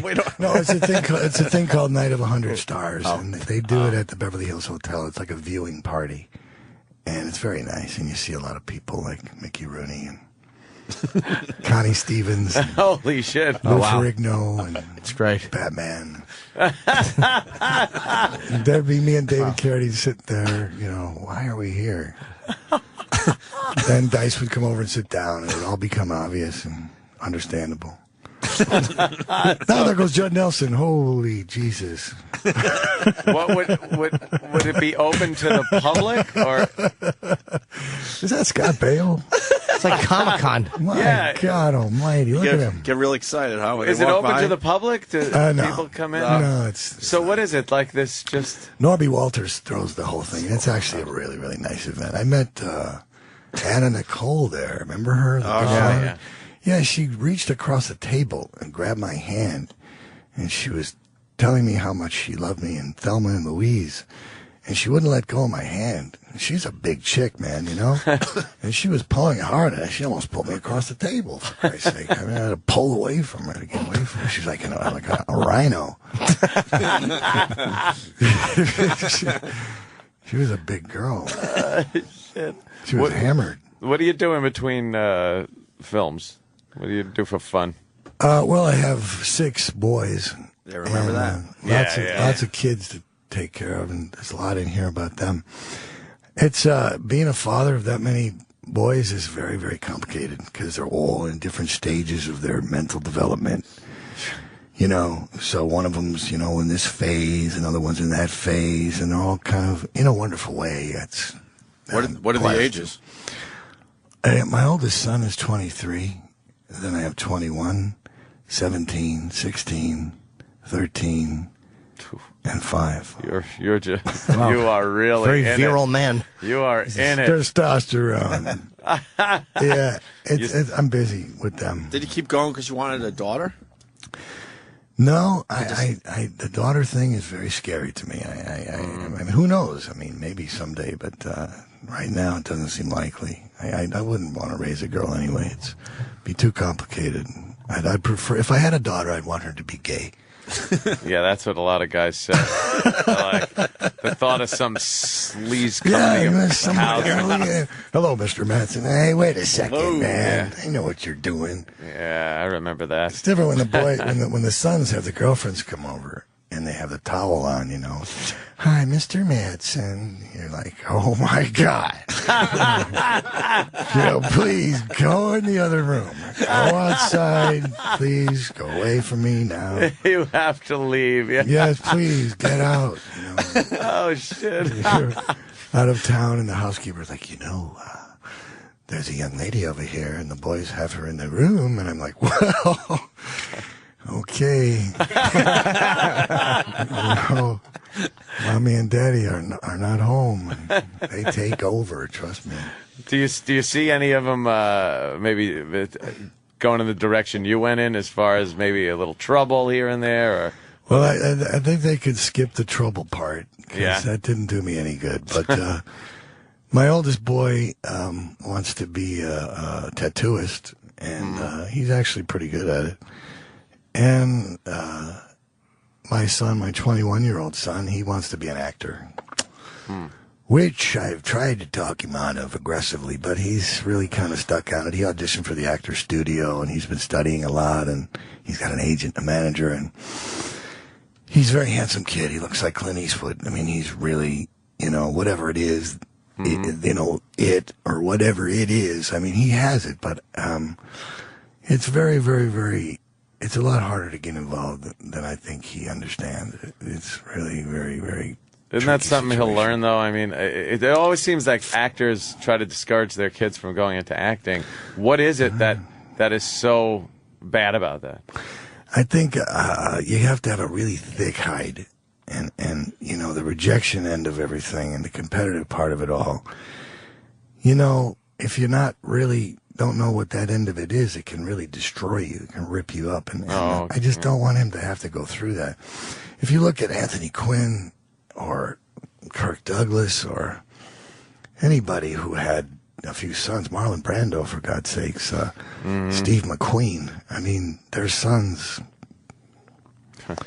really were up against a great big problem because every time they walk in a room, people would look at them and go, what happened? You know what I mean? It's kind of left them a little bit without anything to do in life. Did Brando's kid try to act?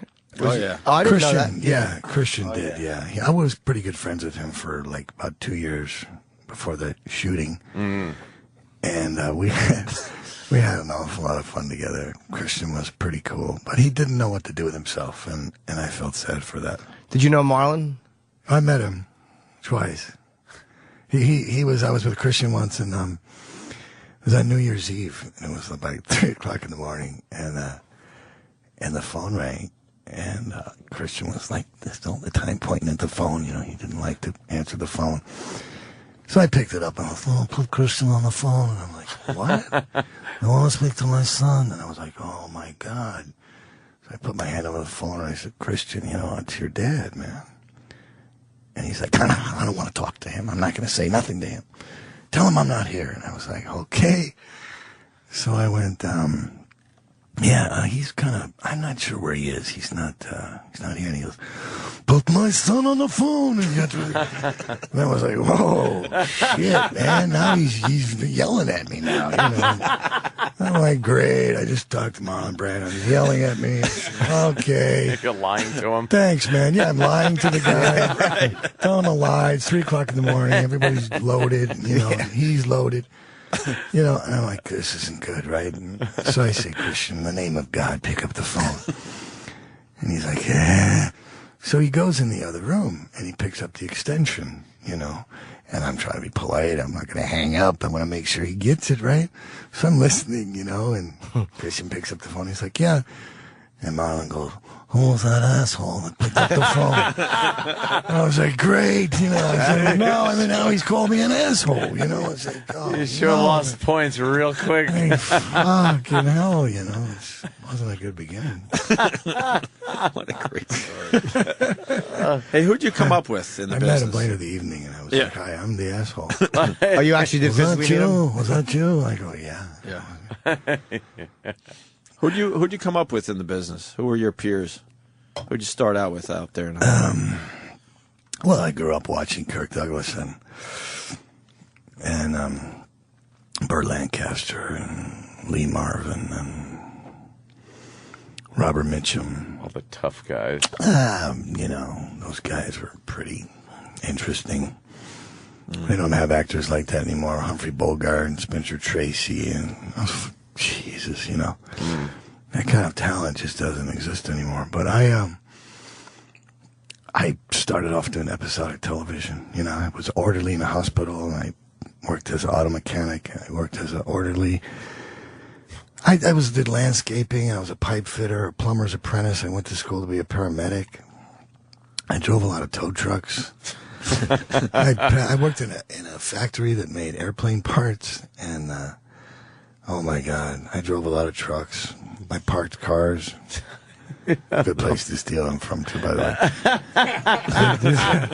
I did a lot of stuff. I tried to start a landscaping business and cut a lot of grass. And, I painted houses and I shoveled snow. I did. Jesus My Christ. God in heaven, I did so many things. I worked in a lot of gas stations, changed a lot of flat tires, pumped a hell of a lot of gas. And I had this idea about the acting thing, but it didn't really seem like a reality. When I started doing episodic television, I didn't really see any. Peers, I don't know. I didn't have any of those because I was kind of a cowboy. I didn't realize when I got off the plane that a leather jacket and motorcycle boots was a costume. In Hollywood. You know what I mean? I didn't. It could have well for the dawn on me. I went in for a reading really early on, and I was on my way to work, and so I had my Union 76 stuff on. I had my blue shirt, Mike, and my blue pants, and Then I went in to read for the part of this punk kid, or the mean older brother, and by the time I got to work, Raymond was very angry because I was getting phone calls. And they said, you know what, the casting director just wanted to tell you how brilliant he thought it was that you came in dressed as a blue-collar person. It was just incredible. They just, wow, you have the part, you got the part. And what did you do? You go in a Western costume? And I was like, I was on my way to work. This is what I do. I went and rented this from a fucking Halloween store. I said, Jesus, you guys, but I kind of realized, and I caught on to the whole kind of, oh, okay, well, it's all make believe, and it was a good lesson.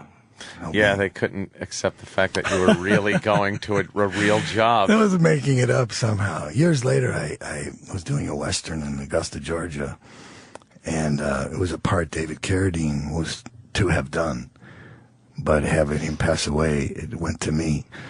And when I got there, it was like 2 o'clock in the morning, and the producer explained to me that my wardrobe was in the room. And I went up there, and in the dark, and I opened it up, and there was this rack of clothes, and I turned on the light, and I looked at it, and I started going through it, and it was David's clothes. They had given me Carradine's wardrobe, and I it's bad enough that he died. I didn't need to see these tags, with his name on it. And I called him up, and I said, what in the name of God? I said, what? These are David's clothes. And they said, oh, well, I said, it doesn't fit. Yeah. This stuff isn't going to fit me. I said, oh, my God. And they said, well, maybe you like a few. Anyway, the next day, they actually took me to a Halloween store in Augusta to get my cowboy clothes. Oh, shit. Yeah, it was one of those productions. I got my wardrobe from a Halloween. Oh, God. Yeah, Is it a great film? There was a statue of James Brown right out in front of the store. And it's like on a pedestal. It's like, I guess James Brown was from Augusta. And it's got this statue of James Brown. It was so funny because I went and I looked at it, and it was so small. It was like tiny. There it is. And I said, look at that thing. There it is, yeah. Yeah, and then the guy I was with, he goes, yeah, he didn't like it when he saw it. He got mad.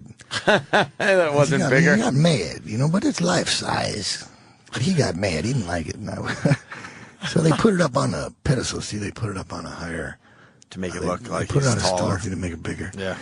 Yeah, look at that. That's pretty horrible. cool, right? That's kind of horrible, actually. It was very strange getting my clothes in the Halloween store. And the James Brown statue. The James Brown statue. See, the Halloween store is right over there. He's pointing right to where- behind that guy. Right. Halloween. Right behind that I was guy. in there getting my wardrobe.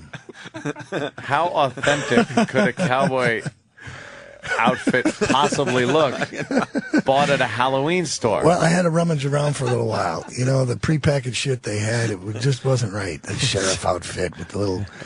I went around in the back, and I found a good hat, which was the key to the whole thing. Yeah. And then I went and I found... Yeah, looking like Marty McFly I in found Back some- to the Future Got 3. some pants, and I was able to put together... I got a little vest. I had my own shirt, and I got some nice pistols on the set, so it ended up okay. I got it together. It took a while. What was the name of that movie? Can we see a picture of Michael from that? He's laughing. I don't know whatever happened to that thing. I don't even remember what it was thing. called. Sundown at Noon or something. Did they ever release it? I don't think so. I don't think it's finished yet. It might be in post-production. It's the 5,000 other projects on the IMDb that I'm supposedly in. Yeah. Lies. God. You handle a lot of firearms in movies. Are you comfortable with them? Do you like shooting? Yeah. Yeah. Yeah. I mean, I have a hard time sometimes watching other actors with weapons because sometimes they just don't look right holding it, you know. Mm-hmm. And you think, well, I got this gun, you know, it's going to be pretty good, but it isn't that at all. I can't explain it. So the way you handle it, I think, is very unique. I mean, I think Clint Eastwood is good with a gun, but it's not. It's an intuitive thing. Not everybody can do it. I've rarely seen anybody who can handle a gun properly. Kirk Douglas could do it. Robert Culp could do it. Steve McQueen was pretty good with the shotgun with the 12 gauge and the getaway. I have that gun, by the way. His son gave it to me. Really? Yeah. It's a Winchester. That's very cool. Holy but the shit. gun thing is, I can't explain it. It just... Well, I'm thinking back also to Reservoir Dogs. It almost looked like it was an extension of your hand. Yeah. You were waving, you were gesturing with it at one point. Yeah. It was like, he's fucking talking with his gun. It was pretty good. Scratch your head. Yeah. It's a useful, it's a nice gadget to have in a movie or in a scene. It's like a cigarette. I mean, you take a cigarette away from Humphrey Bogart and... Yeah, you know, I mean, Bogey was Bogey, let's face it. But when he put that cigarette in his mouth and lit it up, all of a sudden, it was a whole other thing. Yeah. And you give me a gun, it's a whole different deal. I don't know why. Nice shoulder holster. Yeah. I didn't want to wear that shoulder holster. It was too tight. You know what? The pants didn't match my jacket. And they were too tight. I had a T-shirt on. So when he tucked it in, it was way too tight in the waist, and I didn't want to wear that holster because it was very confining. But it was the outfit, and it was Quentin's idea. He told everybody to show up on the set with black suits on, and I didn't even have one.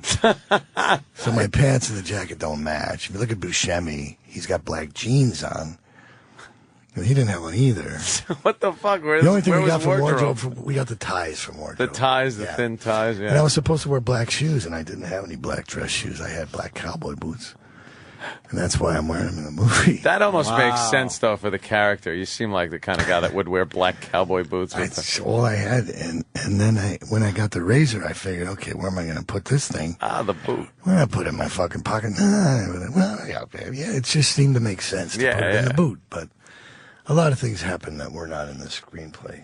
Thank God Quentin was decent enough to let me get away with a lot of stuff. The dance, was that something that he asked you to do, or you just kind of knew to talk into the ear and dance? Well, I'm no dancer, and I try to explain that to him. But in the thing, it said, Mr. Blonde maniacally dances around the manacled cop. I always remember that. And, you know, I was always questioning, well, what do you mean maniacally? You know, you're supposed to be all handcuffed, and then it turned into duct tape, of course, but we never really rehearsed that. We rehearsed the whole movie for like a week, maybe a week and a half before we were shooting. And every time we got to that scene, I just said, listen, I don't want to rehearse it because I don't know what I'm going to do. Mm-hmm. And thank God Quentin didn't force me to do it because he obviously knew that I didn't know what I was going to do. And I kept saying, I'll do it on the day. Yeah. When we're actually going to do it, I'll figure out what to do because I'm good if I'm backed into a corner. And I said, listen, I don't know what I'm going to do. And I really didn't. And then when they finally shot it, we did like 4 versions of it. And the music was supposed to be Barroom Blitz by the Blasters. Oh, really? Because he didn't have the rights to the Steelers Wheel.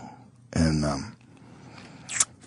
so I did it to Steelers because I knew that was the one he wanted. So, and the talking thing it's very subtle. The little dance is very subtle. It's very understated. It's great. Yeah. It's a subtle little move. I suddenly had to do something, and then I had the damn ear in my hand, and when I was supposed to walk out of frame, but then actually he picked me up coming in the frame, and I was holding it, and it's funny when you watch yourself because you see things that other people don't see, but I see myself thinking because I was thinking, what am I going to do? Oh, really? What am I going to do with it? So, and he was going, throw it, toss it, and I didn't really want to do that. Yeah. So I said, "Hey, can you hear me?" I thought it was his ear, right? Yeah, So he's waiting for the hey, smoke. can you hear me? And then I threw it after that. But the dance is great because it really is. That's the way a sociopath who can't dance would dance. Absolutely. Does a little spin, a little backwalk. They're not good moves. That's just what you do when you're massacring a man. Fucking lunatic. Yeah, it was time to get the razor out, though, because I wanted to stop dancing. Yeah. It was the perfect way to stop the dance. The song is just synonymous with this scene now. I think anytime you hear that. I'm like an animal. Whoa. It's brutal. No, I told him, I said, Kirk, I'm going to jump on you like an animal. See? There was no other way to do it except mount him. It just, I realized you had to. I mean, imagine, it wouldn't be easy to. So now you're hashing this out in your head? Yeah, and Quentin's going, throw it. Throw it. Throw it. See, I didn't want to. I just didn't really. You just turn around like. It's like 3. And then you laugh at him. It's like 3 days later, he goes, you remember when you talked in the air? And I go, yeah. And he goes, it's in the movie. And I had never really thought that it wasn't going to be. So it was kind of another lesson for me. Cause I wasn't in control as much as I. And then when he goes outside, we were talking about this earlier. It's fucking amazing. But what's great too is that when he holds the ear and he fucking throws it, then you look at your hand annoyed that there's blood on it, and you almost wipe it on his shirt accusingly, like you're an asshole. Well, it's movie blood. It's very sticky. and there's the car you could own. Well, you see me trying to get my keys out of my pocket. My hand was all sticky from the blood, and the fucking keys were like stuck in my pocket by the third time we did it. Poor Kirk was, later. He was covered in it. Yeah, he Now, was your character supposed to have just had a can of gasoline for emergencies, or did you specifically get it to burn this guy up? No, I went to get it for that purpose. Okay, yeah, that would make sense. I tried to explain to Quentin that if in fact I had set him up, if I blazed him up, can you imagine the horror of him burning in flames at the same time I'm being shot by Mr. Orange? Now that would have been pretty powerful. Yeah, no shit. That torched him, and oh my God. See, I think that would have been a lot more disturbing than the way that it actually is. But I think he was pretty fed up at my suggestions. At that point, he had it with you? Yeah, he had, because every day I had something new. So I made all this up, man. This was just me. That's apple juice, by the way. Oh, wow. Yeah. More it's the same sticky. color as gasoline. Oh, hey. Jesus. Handy to know. Learn something. Great. See, I'm going to throw the can now. I'm going to get rid of it. What's the matter? Don't do this. Please. That burn a little bit? Burn a little bit. What a prick. Oh, God. On his fucking cut ear. You sure don't like police officers in this. Well, oddly enough, I've got a lot of cops who have been very nice to me. Yeah. Through the years after this, and I've always found it perplexing. Perplexing indeed. I was in Dallas, Texas, and I went to see the chief of police, and he had a Mr. Blonde poster in his office. Oh, shit. Yeah. Go through. Done. See, I can imagine if I would have dropped it. Yeah, there you go. That is Tim's big moment, but you see his gun is empty. See? Yeah. And he goes like this again, even though there's no bullets left, which was kind of over-dramatic, I thought. Yeah, it was a little over-dramatic. And then he drops the clip, and now he's going to go like this again, because he didn't know what else to do, see. He's delirious from bleeding. It's okay. Funny. All right, Tim, you've had your moment, That's it. Delirious. Lay down, okay. I actually wanted to have the Zippo in my hand still lit. When Chris Penn comes in and he sees me on the floor, I wanted to have the Zippo still going. And I wanted Chris to lean over and blow it out. But Quentin was like, he was so angry at me at that point. He was like, no, we're not going to do it that way. I was like, okay, man. There must have been some some great discussions between the I love two the of breakdown of the scene. But what's great too is the horrible strategy to actually, you're trying to hide out in that place to actually burn the cop alive. Like that wouldn't draw attention to the hiding spot. You're waiting for fucking Joe to get rid of the loot. Where's Joe at that? Well, I don't care, but in the meantime, I'm going to start a fire. And burn a cop alive. Just because I want to, because I have 5 gallons of gasoline in the middle of a wooden warehouse. I'm angry. Not even trying to help the guy that shot. You're too busy setting the guy on fire. You were a horrible guy to work with. I That was great. You're hysterical. I do like the breakdown. But it's of it. amazing. It's like the stuff that made the scene so interesting. Like the stuff that was so fucking great about it was just kind of, he just let him do what he wanted to do, which is great. Yeah. Oh, he did the same thing in Kill Bill, pretty much. Oh, you really? He didn't want me to wear that hat. And he didn't want me to have long hair. And didn't want me to wear that white cowboy hat.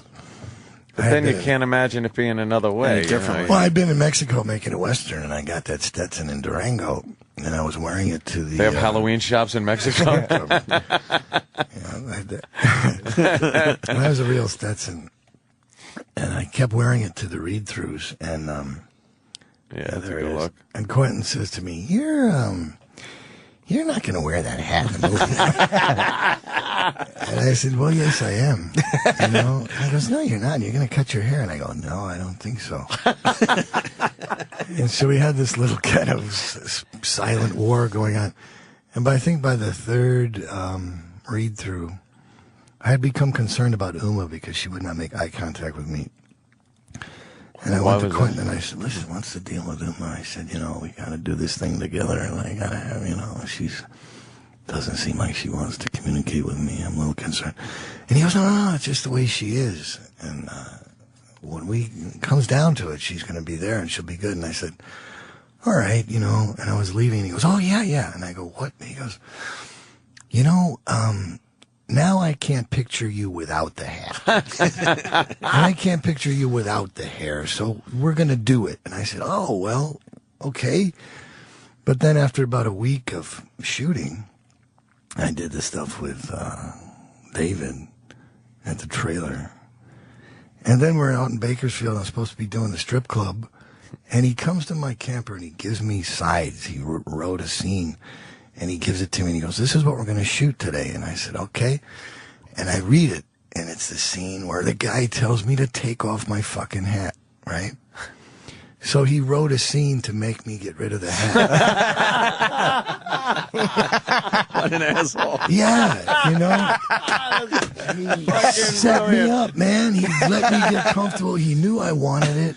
He knew it was my kind of, it was my strength, right? I had the hat, and then he made me take it off, because then I didn't have a choice, because it was in the script. Now it's in the script. Like, oh shit, now I can't say no now, right?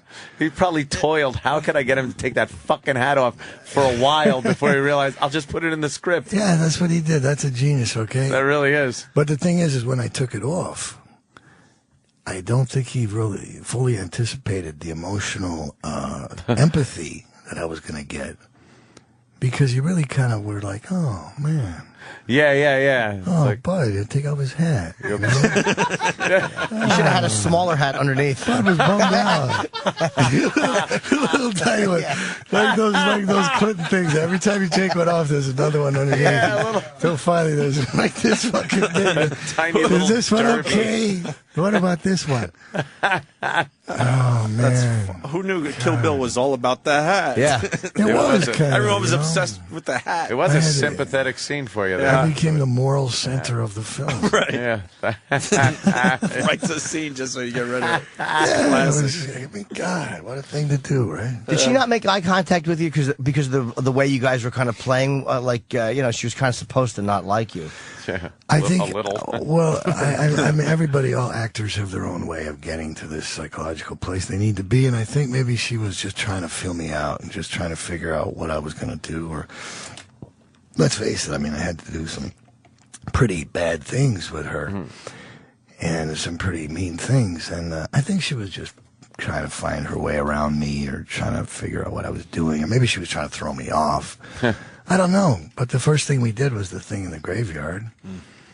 And when I first went to the set, her stunt double was in the back of the truck, all tied up with belts and stuff. And I went, oh, God, you know, I'm going to play this whole thing with a stunt double.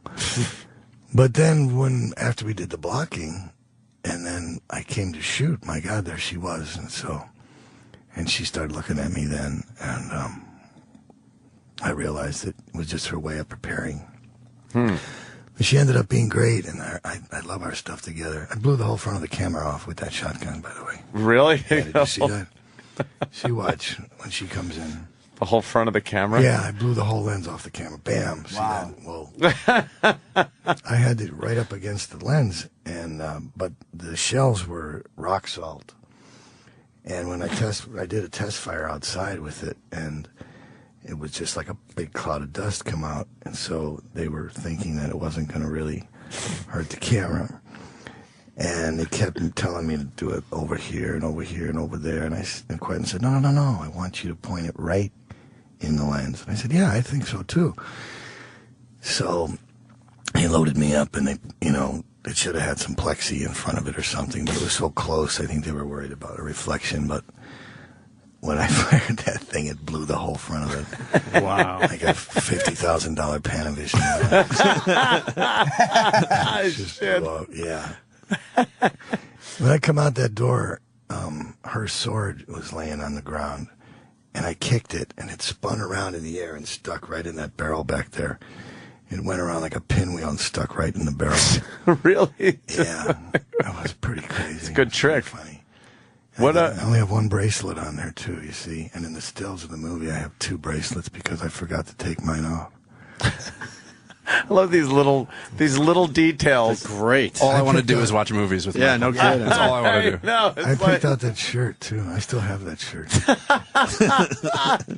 It is very you when You see, I'm looking now, at that shirt. This is the spit. Now, you know who really was spitting in her face? Was Quentin. Really? Yeah. See, she spit at me. But then they gave her a plunger.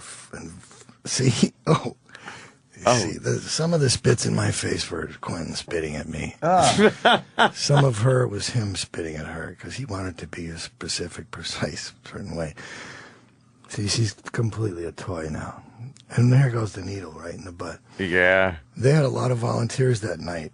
I think every girl on the crew did a take of their butt in Uma Thurman jeans to get a needle in the butt. Wow. And the shot in the movie just now of that was Quentin who stuck it in the ass. That wasn't me. He gets all the good. He gets all the good jobs. No, he came over and he says, all right. You've done enough. He goes, I'm going to do the needle in the butt. And I was like, all right. Mr. Director. Does Quentin have a foot fetish? I've heard that. Yeah. Because there's every shot, every movie has some kind of shot with a girl's feet and yeah. Yeah, he kind of does, but you see, in fact, I was supposed to wear 2 different colored cowboy boots. I was going to have one red one, the red python boot, and then I was going to wear a black one on the other foot. It was my idea to have the 2 different cowboy boots on. And there's one scene in the picture when we're massacring everybody at the wedding. I do have the 2 different boots on. But then later on, he was like, no, it's too much.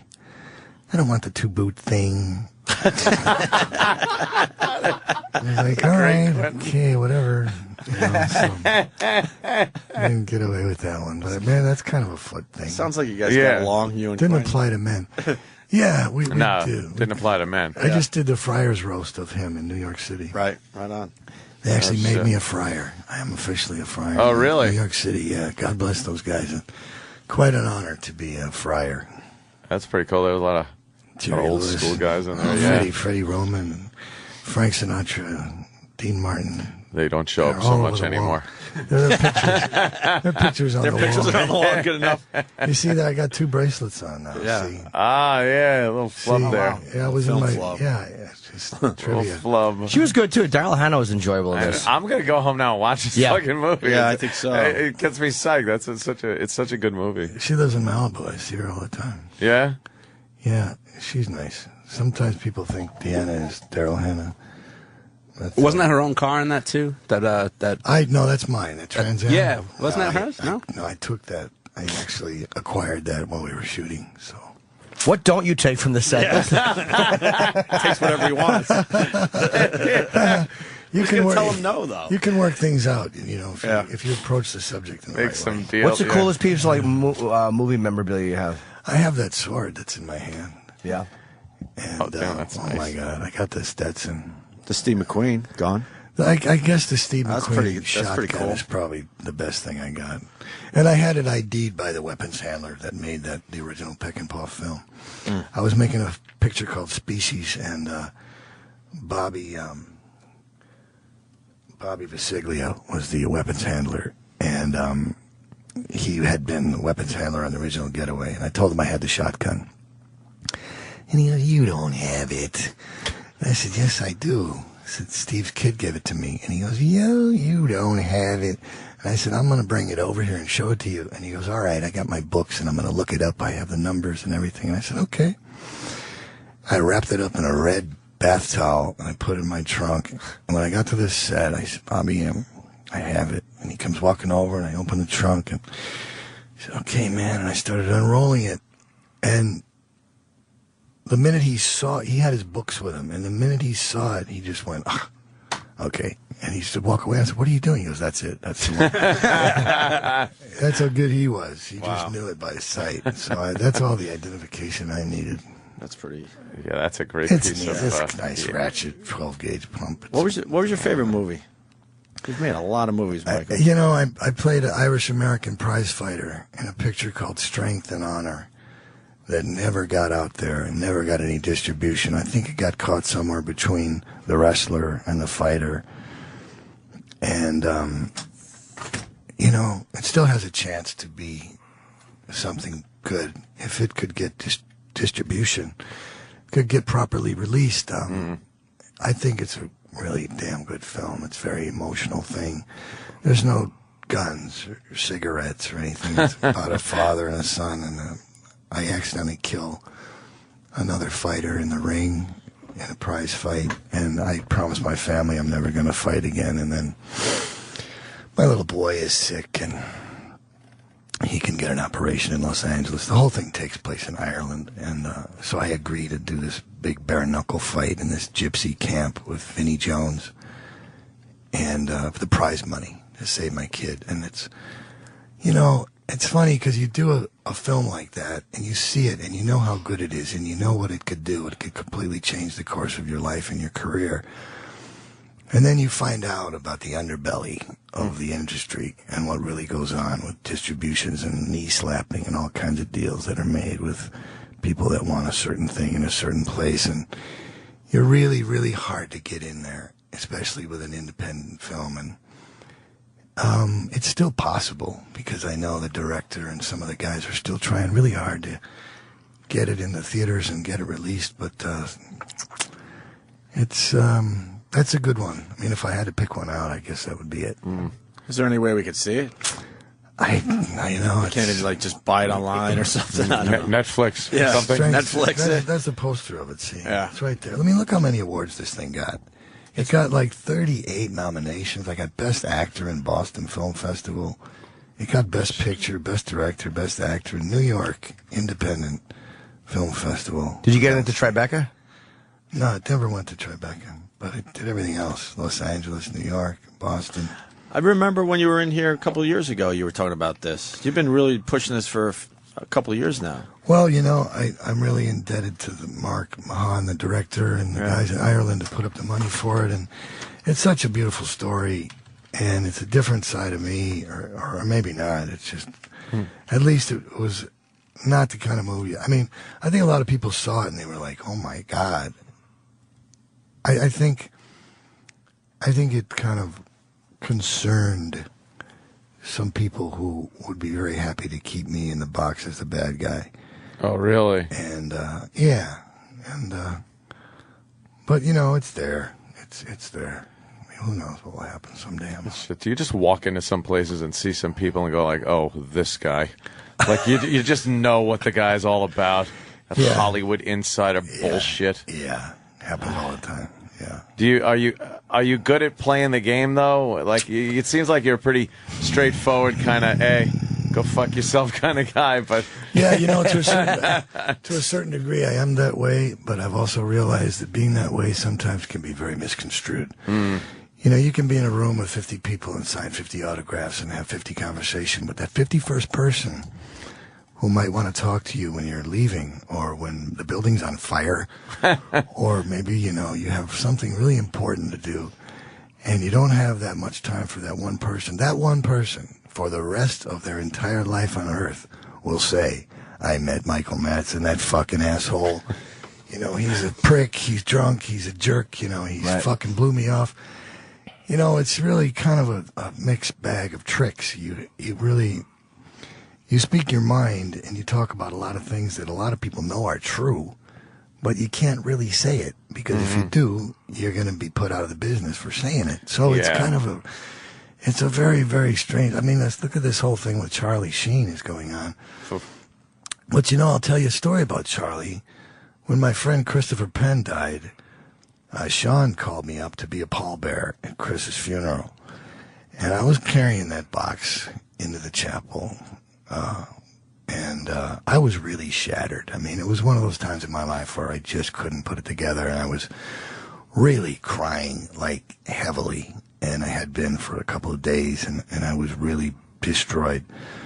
And I was walking up the thing with them. And it started to happen again in the church, and I was crying so hard. And I felt somebody come over and put their hand on my shoulder. It was started to walk behind me, and I was carrying the box, and I looked behind me, and it was Charlie. I had made a picture with Charlie in Arizona. We made a motorcycle picture together called Beyond the Law. And we went crazy when we were making the film, and obviously, and all these other things that are going on with him. But you know what? On that day, when I was walking in that church carrying my dead friend, and I was so sad, Charlie came over, put his hand on my shoulder. Nobody else did that day. So for whatever that means, Yeah, now he's he has empathy. He's, Yeah. I mean, it was. I think it's so insane how people get. There's like a parade when people go down. Look at what they were doing to Michael Douglas when he was sick. I was in a market and I saw a newspaper had this picture of Michael Douglas looking down and like this, and he looked terrible, like he was already dead. And it said the final days, the final seconds, it's over. Kirk flies in. Catherine Zeta-Jones collapses in the airport. It's done, and this is where he's going to be buried. And right next to it, there was a People magazine or an Us magazine with this really nice picture of Michael. And it says, I haven't given up. I feel stronger every day. And you look at these two in front of you and you go, who's telling the truth? And then when he got better, I was watching television and there was one of these tabloid guys on TV and he was saying, Michael Douglas has recovered and he claims that the press was glorifying in his death and the tabloids were relishing the fact that he was going down. Of course, this isn't true, but these are Michael's allegations. And wait a second. I saw it. It was true. It was damn, they were happy to die. Why do they do that? We were talking about how they love just ripping people down. Like the Charlie Sheen thing is a prime example of people love saying they want their privacy and leave me alone. And when the press comes up to them or the government wants to put a camera up somewhere, it's like, hey, privacy. But they're the first ones to want to know every detail of what Charlie Sheen is taking, who he's going out with, what he's saying. Yeah, well, they want to vicariously live through the situation, I suppose. He's been saying that, though. He's been saying, look, I'm living like a rock star. You people never will. So you can't even wrap your mind around what I'm doing, is what he was saying. Well, there's a certain amount of sanity to that statement, but it's not going to spin that way. I think they're going to spin it back against him. The flip side of the coin is you're lucky to have a job and make that kind of money. Yeah, well, that's what everybody looks at. And I think he's throwing it away. Well, time will tell. I have no dire predictions for Mr. Sheen. I'm sure that he'll come out on the high side.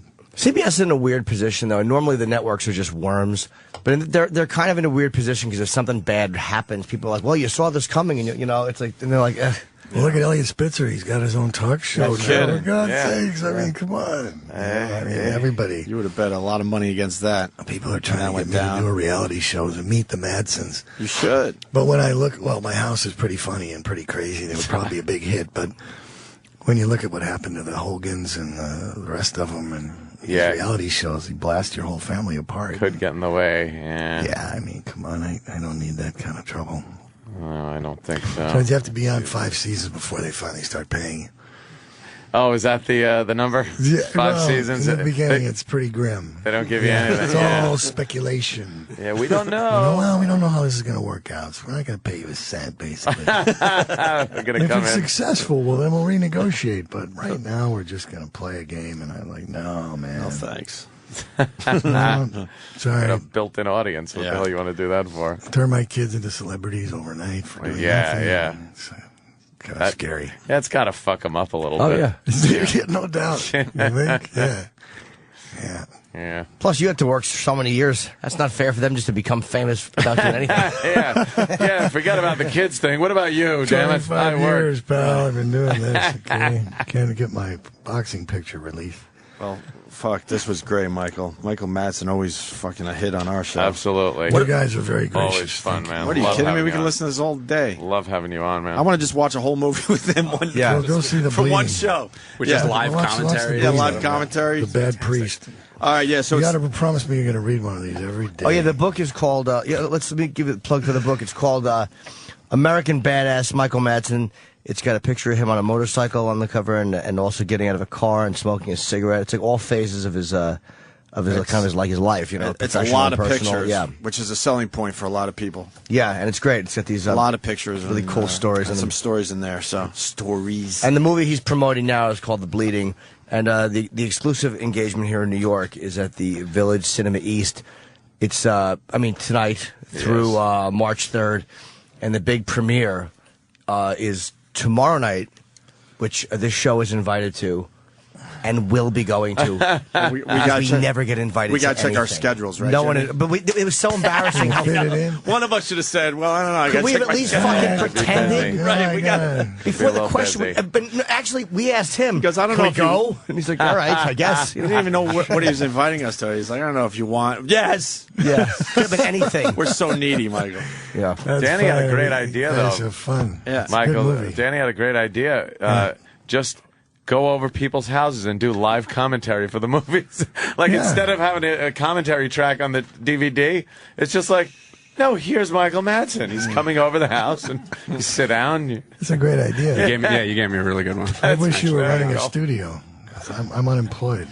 That's great. Oh, damn it. We can talk after the show. Not for long, I'm sure. Yeah. I guess that's it. Michael Madsen, everyone. Yeah. Thank you, Thanks, guys. man. Thank you. We'll see you next time. I have one thing. God bless Oh, yes, America. Jimmy. This Saturday, I will be at the Wellmont Theater in Montclair, New Jersey. One show only. Yeah, the Wellmont. It was bought out by. It was the Wellmont, but the Bank bought it. See you tomorrow. Follow the Opie and Anthony Show on Facebook. Facebook.com/Opie and Anthony. The Virus. Sirius XM. Now hear this. This is The Virus on Sirius XM. I thought I was on top of it. Yeah, nurse charged with sexually abusing 24 patients at an Ohio nursing Now, home. by nurse, you don't mean a nurse like we know them, female, nice legs and stuff like that. You're talking the creepy male nurse?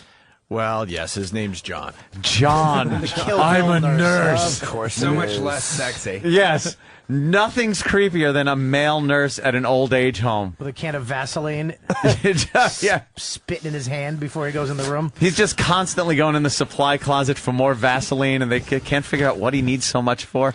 We don't use it. I don't remember his patients chafing that much. Some fucking burdens, deep dicking a burden next on News 2.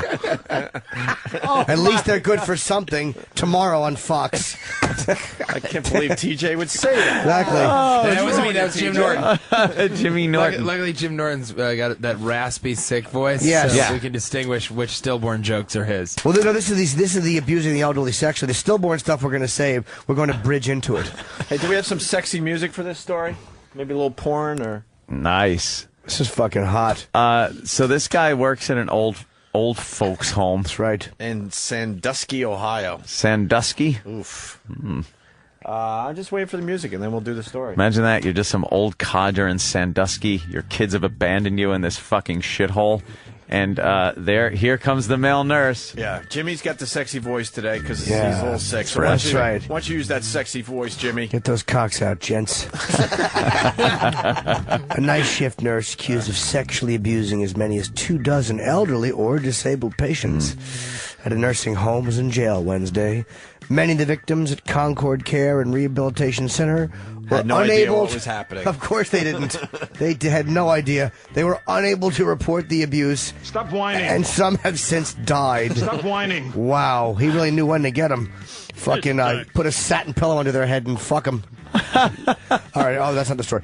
Police said that they suspect as many as 24 victims, judging by statements suspect John Rhimes made under questioning. Rhimes, 49, pleaded not guilty Tuesday in Sandusky Municipal Court to felony charges of rape and gross imposition. No, gross sexual imposition. Oh, yes, gross sexual imposition. What is he? He's imposing. Sorry to impose, but I thought I'd fuck your cancerous mouth. Oh, God. I hope I'm not imposing as I rape your one-breasted torso.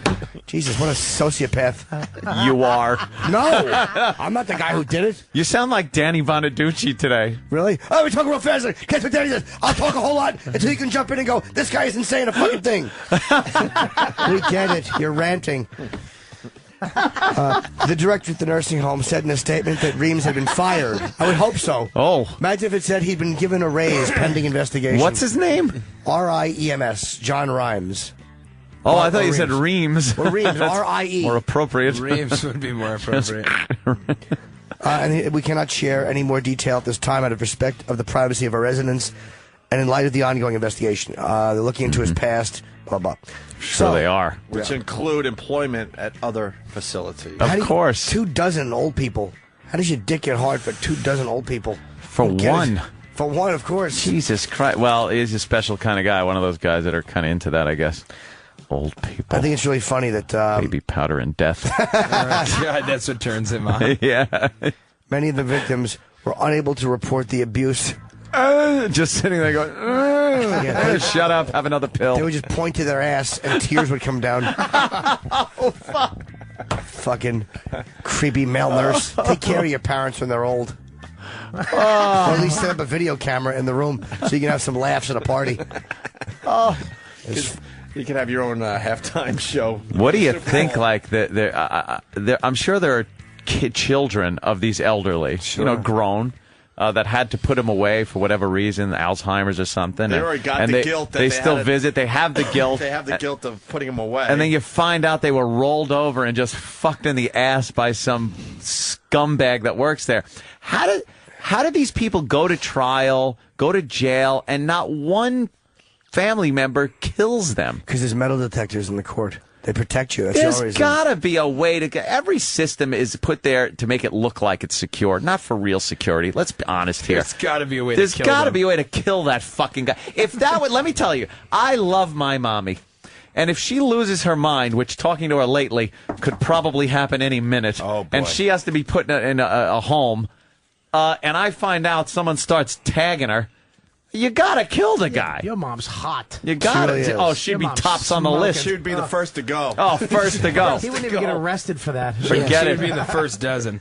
Yeah, the first dozen. It wouldn't even be a dozen elderly. It would be my mom a dozen times. He actually wouldn't bang your mom because she's so hot. What, would he take her to the movie? I'm not into that. I want an old bag. This chick's in shape. But do you think that the families feel guilty now? Like they'll start looking back and go, oh my God, that's why that guy was wiping off his dick every time we walked into the room. The signs were all there. I would walk in and he would be having sex with her. Yeah, the subtle signs are there. His cock was in mom's mouth. Yes, you guys are assuming that these people didn't like it, though. That is true. I like that angle. Do you think It's like- out of 2 dozen? Yeah, 2 dozen. At least one person. One is like, oh, wow, is this cool? There's one lady who just can't wait for 12 o'clock. That's a sick thought, but I'm with Bobby. I bet you there's at least out of 2 dozen, there's got to be 1 or 2 that were like, finally, I'm getting fucked. One person is pissed because he's getting arrested for gone. this. It's Yeah, like, there it goes. The There old goes lady- Saturday night. The old lady just she shuts her eyes. She pretends she's sleeping every time he comes in. Yeah. She's like on the phone. I gotta go. Getting all prepared. Oh yeah. For her deep dicking. Rubs flowers on her cunt. Oh, those gray pubes powdering it up. She rubs grape juice on her nipples just so it tastes good.